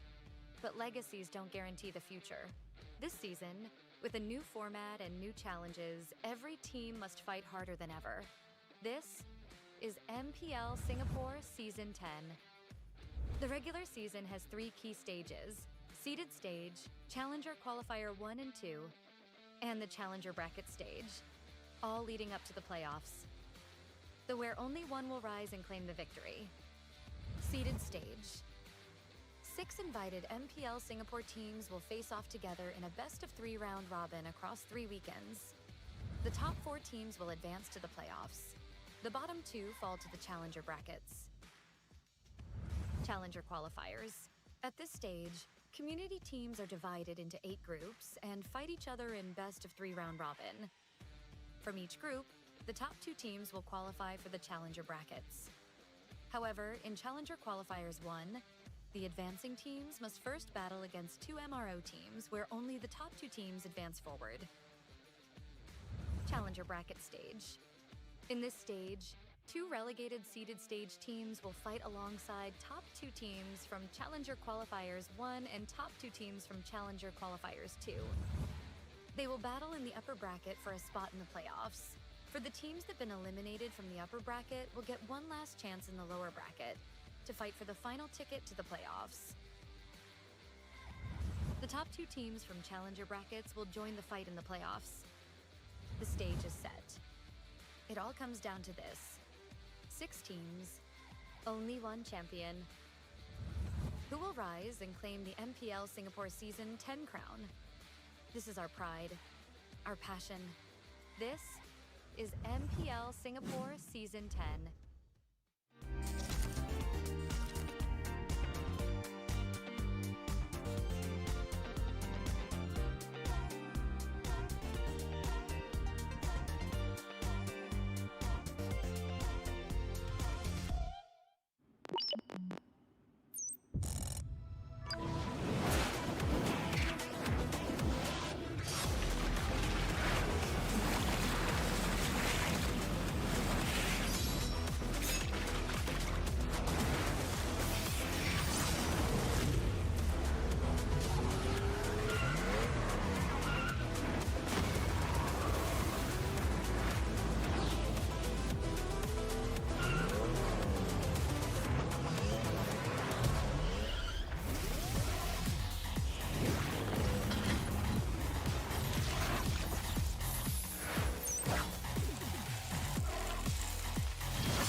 It is an upset in day number 1. How the Titan has fallen, slain by the Titan Slayer himself. Team Evil takes 2-1 against Flash SG. This is Jason joining me right here, Churros. We will be your caster for today. We've got 2 more matches left. Coming up next is definitely going to be Kingdom Esports up against Absolute Zero. I've been talking to a lot of pro players outside, and they were saying like, Finally, "Oh we get man, to talk to pro players. we finally get to talk to them." And they were saying like, "Oh, I'm hyping up Kingdom Esports. Yeah, they we all look do. really, really strong. They've got Yeah. Lawsy, they've got Yon in the same team. FMM is coming into the fray as well, and they're hyping things up so much. So I'm really looking forward to see how these things go, because I think they are exceptional when it comes to like normal scrims or ranked games, but then coming into a professional scene, and this is only one-time shot.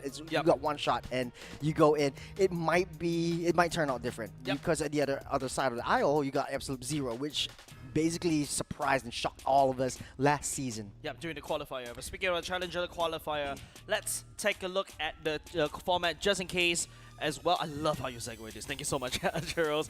But of course, once again, you just in case you're joining us for the first time, well, welcome. We're already in Season 10. New season, new format. Here we go. In the middle is the where you want to focus on. We're actually going through our seeded stage where 6 MPL Singapore invited teams. We'll be doing a best of 3 round robin. Top 4 teams advance to the playoffs. Bottom 2 teams get relegated to the Challenger bracket stage where they have another second chance. Now, concurrently, while we're doing the seeded stage, we are also doing our offline Challenger qualifiers as well. That's where Absolute Zero qualify from, by the way. That's where the community teams and 2 the MLBB Rising team that will be playing as well. Top 2 will be present going up to the Challenger bracket stage. So we're gonna do the same thing next week, day 1 as well, and that's where after week 3, day 2, this is where we'll resolve this Challenger bracket once again, where the the bottom 2 MPL Singapore teams at the bottom 5th and 6th will go up against 4 Challenger teams. Double elimination, best of 3, top 2 goes to the playoffs, the rest go home.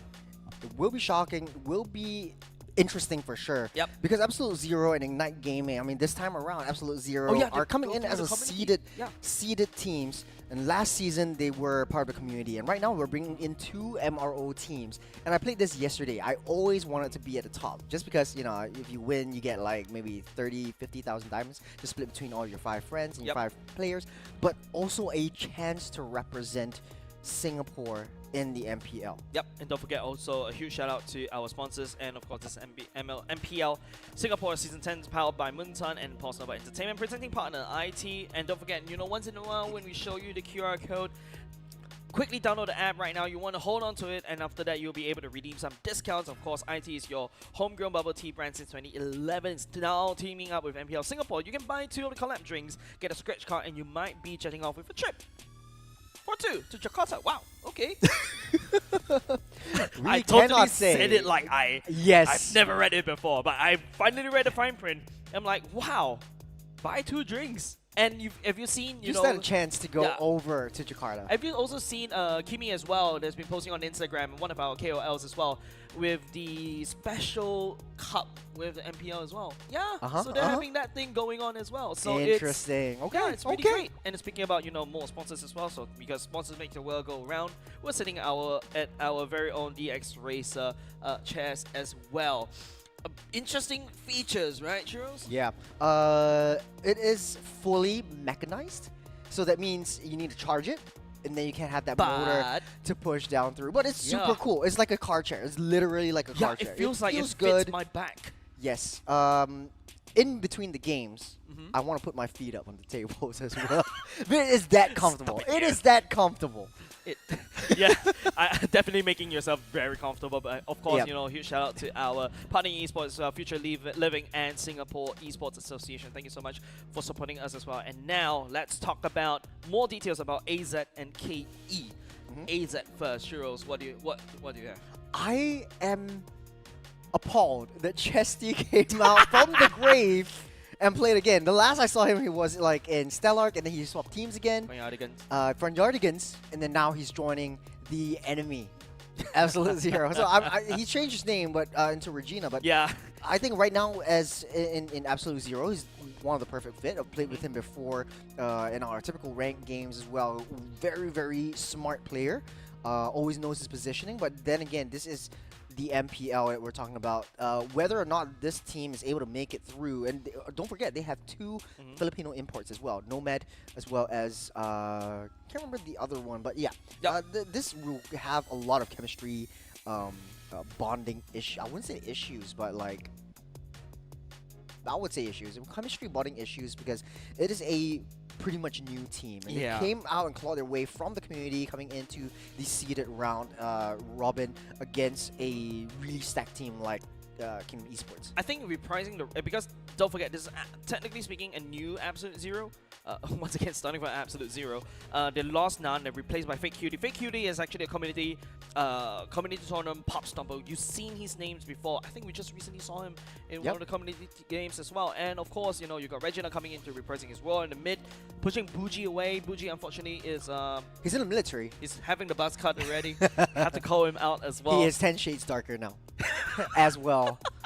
So huge shout out to Bougie. We saw him just now backstage. So yeah, and of course you got Vendetta coming back in. Another experienced jungler has been improved for Nyadigans, and hopefully this time around he's able to deliver a better result. He's a solid EXP laner when it comes to your aggressive fighter jungler. He's the one that also played the clear EXP lane last season. Yeah.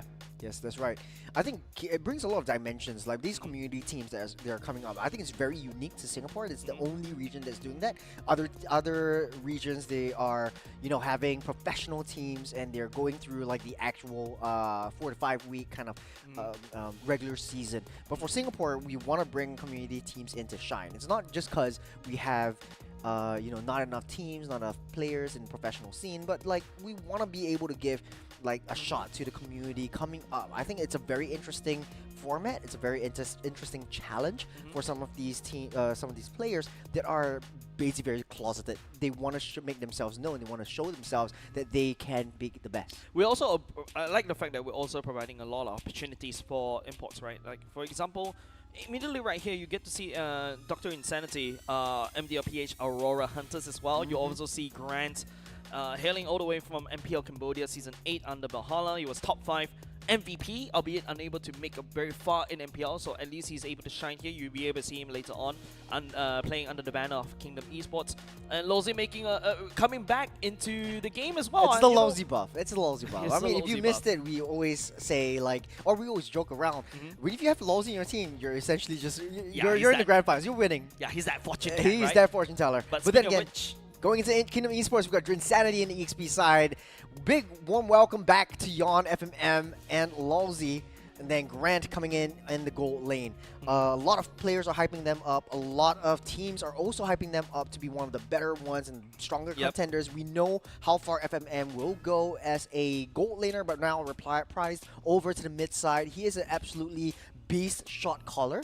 Very good in positioning, and plays around the team absolutely well. The only issue that, not really issue, but the only thing that I see that might be a challenge for Kingdom Esports is Yon. Ever since he came into the professional scene, in community tournaments, just stomping, just destroying every other team. But coming into the professional scene, he does have that jitters. He's coming in, he's not performing as well, but this is a new season. This is Season 10, and I'm excited to see Yon coming back. Yeah, definitely, right? Like, he also debuted under Team Flash last time.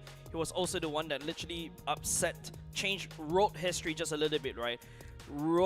Allowing Team Flash to basically break the El Clasico of RSG and EVOS, or well, bleed.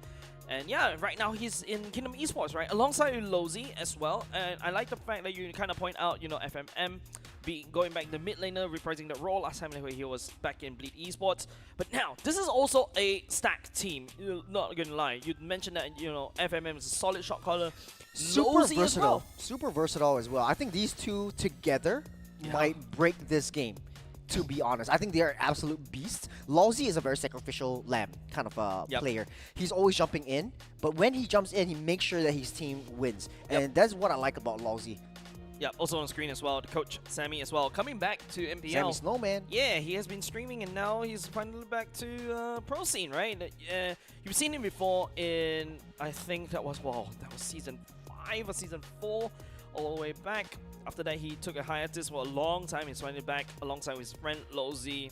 And yeah, excited to see what, there's a lot of stack experience right here. You see all smiles at the battle station. They are confident. Yeah. Speaking of which, Insanity and Grant, what do you know about these two players? For Dr. Insanity, like what I mentioned, MDLPH, Aurora Hunters, Grant as well.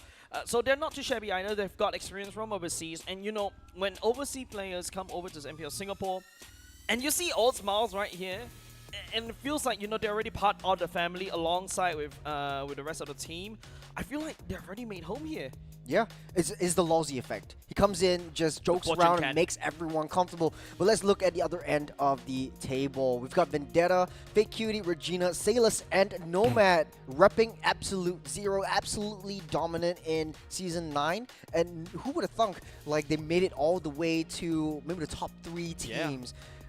Just a little bit under by RSG, if I remember correctly. And with Chesty or Regina coming back in the mid lane as sort of like the captain to hold that ship and hold that their ground, they might be able to have some form of maturity in their playstyles. Yeah, Nomad also from an MDL player from overseas as well, joining the fray. If you take a look at the battle stations, slightly different mood.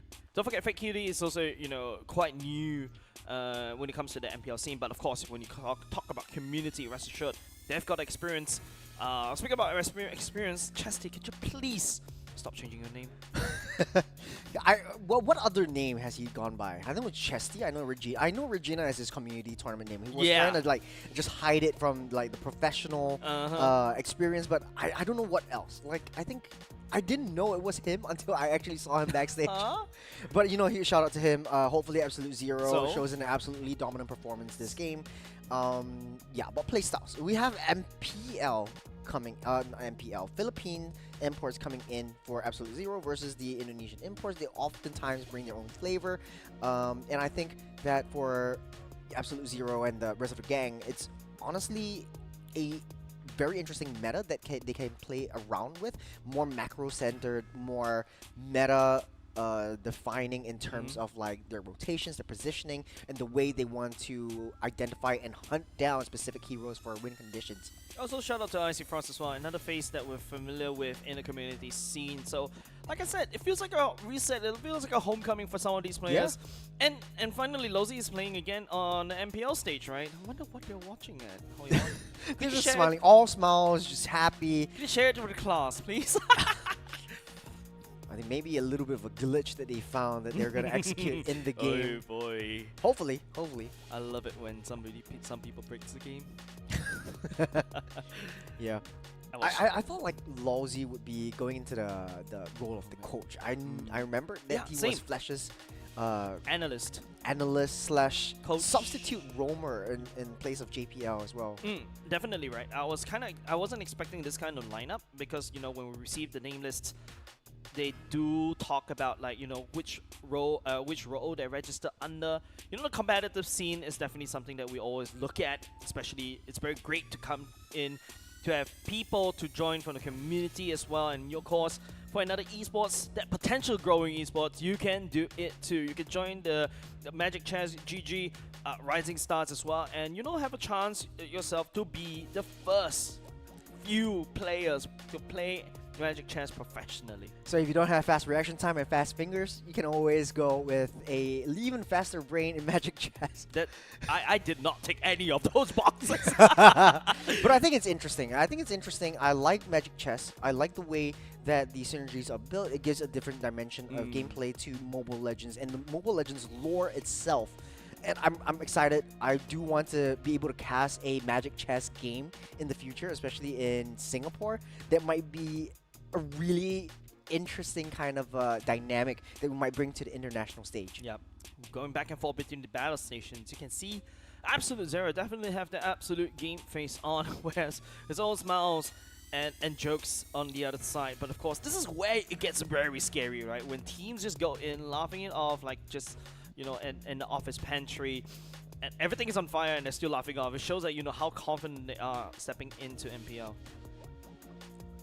You know, the Singaporeans in the room, in their battle stations, they are leading the charge. They are definitely, they know the meta. They know how Singaporeans like to play around the aggression, like to brawl a little bit more. And so it makes it a little bit tougher for the imports that are newly coming into the MPL SG scene to adapt to our own playstyle. We don't see that in Evo as well as Team Flash in the earlier game today, because they've been together for super long. But this is really fun dynamic in how these two teams try to work things around. And like I say again, it's not about the players, it's not about the heroes anymore. It's all down to the execution, especially with these meta picks. Yeah, you talk about the meta picks, right? I think while we've been putting a lot of light onto the map changes, I think that's something that we kind of forgot to mention. Don't forget the roam changes. I feel is also something that we have yet to talk about for today's cast. I think the roam, I pointed it out for a bit, and I think it was a lot of the players actually hate it because it makes it harder for you to reach your, encourage, your favor, or your roam blessings. And that is the issue, because if you have a higher gold advantage, then whoever else in your team, you're not getting that blessing points. You're not getting that blessing score. So you reach your encourage, you reach your favor slightly slower than the rest of than your enemy team. So you have to dial down on maybe the farming or maybe the cross map plays and just focus on your job at hand, just opening up that map, giving a little bit more intelligence to the rest of the team. And this is how exactly both mid laners like to play it. And I think the mid laners are the ones that empower the roam to do so.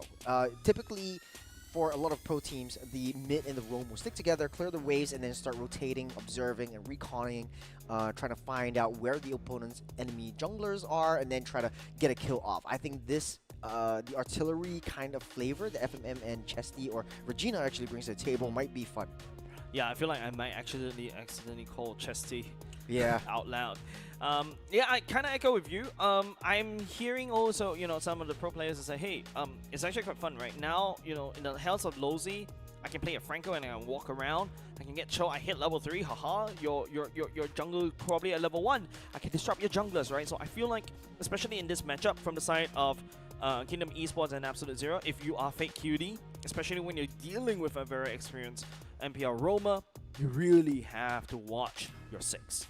Yeah, the first 2 minutes of the game definitely changes a lot because of how the extra damage is added when you cross the river and go to your opponent's jungles. And I think this creates a lot of opportunity for you to have that comeback play or that back play.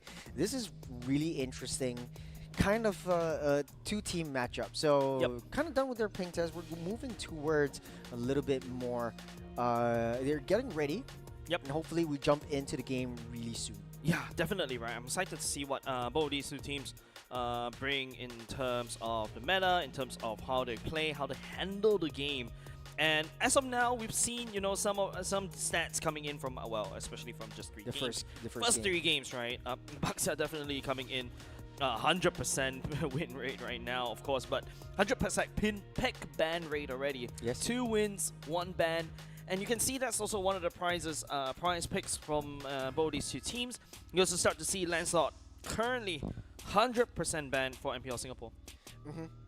I think this is it's all down to the maps, but I don't think some of these teams, they really care about the map. It's just how they want to play things around. It's just they're just drafting according to how their team wants to play. So I'm seeing the Farces and the Yeeves actually coming back up. The artillery mages are making their debut, especially for the objective takes, the major skirmishes, the major team fights. And I like the Yeeve that I saw from Team Flash or Cortese just now. You have FMM versus Chesty, which is strong artillery mages. So the Novarias, the Jusins, as well as the Kimi and the Farces would definitely be high in contest. You got 2 assassin junglers in different in these 2 teams as well. So the Lancelots, the Yisun Shins are definitely going to be on the table. Lancelot, by the way, has 3 bans, 100% ban rate. No one has picked it up. It is scary as heck in the 6-7 minute mark, all due to the passive. Definitely. There's a lot of things that, in terms of stats. Of course, Ishishin, 100% pick ban rate as well. You saw the one pick from the side of Aether. I think that's also one of the prize possession. You see Moskov as well, pick 100% pick ban rate as of now. But these are just like, like what we mentioned earlier, small sample size. Like what I mentioned at the start of the stream. Yes, I know we've been watching a lot of MPL PH, ID, Malaysia, and even other regions as well. But I want to see what the Singaporeans have in store, right? Like, what other shenanigans that we be able to see. If Diablo can pull out a I don't know, Padang last time, and also to a certain extent Khalid. Technically he popularized the Khalid in the world stage. I want to see more. I do. I've been hinting on Amon for quite a bit in our typical ranked games, and I think a lot of us can Kagura. relate to us. The Kaguras, the Lilias actually come out because of the Lilia. faster rotations. That's right. Yeah. You've also got interesting assassin heroes that people like to try in our typical games, like the Natalias and the Hellcurts. I do want to see it in international stage. The Alice as well has been played by a lot of teams overseas in MPL ID. We haven't seen it yet. We haven't seen it in Singapore. I mean, it's just first game, so slowly but surely we might be able to see some of these interesting ones. I think the biggest one, Kelra on the Magic Bane on the gold lane. That is interesting. Sorry, in my version, it's SRG Innocent. It is SRG Innocent as well. I don't know. I just watched Kelra a little bit more. I think the way that he plays it around, slow to farm, but when he reaches his critical capacity or critical mass, that is where he just gets crazy. It's a one-shot machine and just zoning everyone out of the Lord or Turtle Pit. Yeah, because the Deadly Catch is such a massive AoE, albeit slow, but you create so much It's not really space for Deadly your Catch, team. it's like you drink the beer and you burp. And the spit, right? I call it the spit. The spit is the more dangerous. The pui, Yeah. the pui onto somebody, and you would just watch the HP bar just go down. And that's also, I've been playing a bit of a Magic Bane, not only just in the gold lane sometimes. I even play in the mid lane just for the lows as well. And it's very interesting, like how you know, over the sudden Magic Bane comes back in, brings it back into meta. We haven't seen it as of yet. Excited to see how well the Singapore version of it. You know, maybe Maybe. we'll get to see a little bit more roam potentials. I think the Angela hasn't come out yet, and there's a reason why a lot of teams are banning out the Angela. 100% ban rate in game number 1 or match number 1, to be fair. And I think Angela pairs up very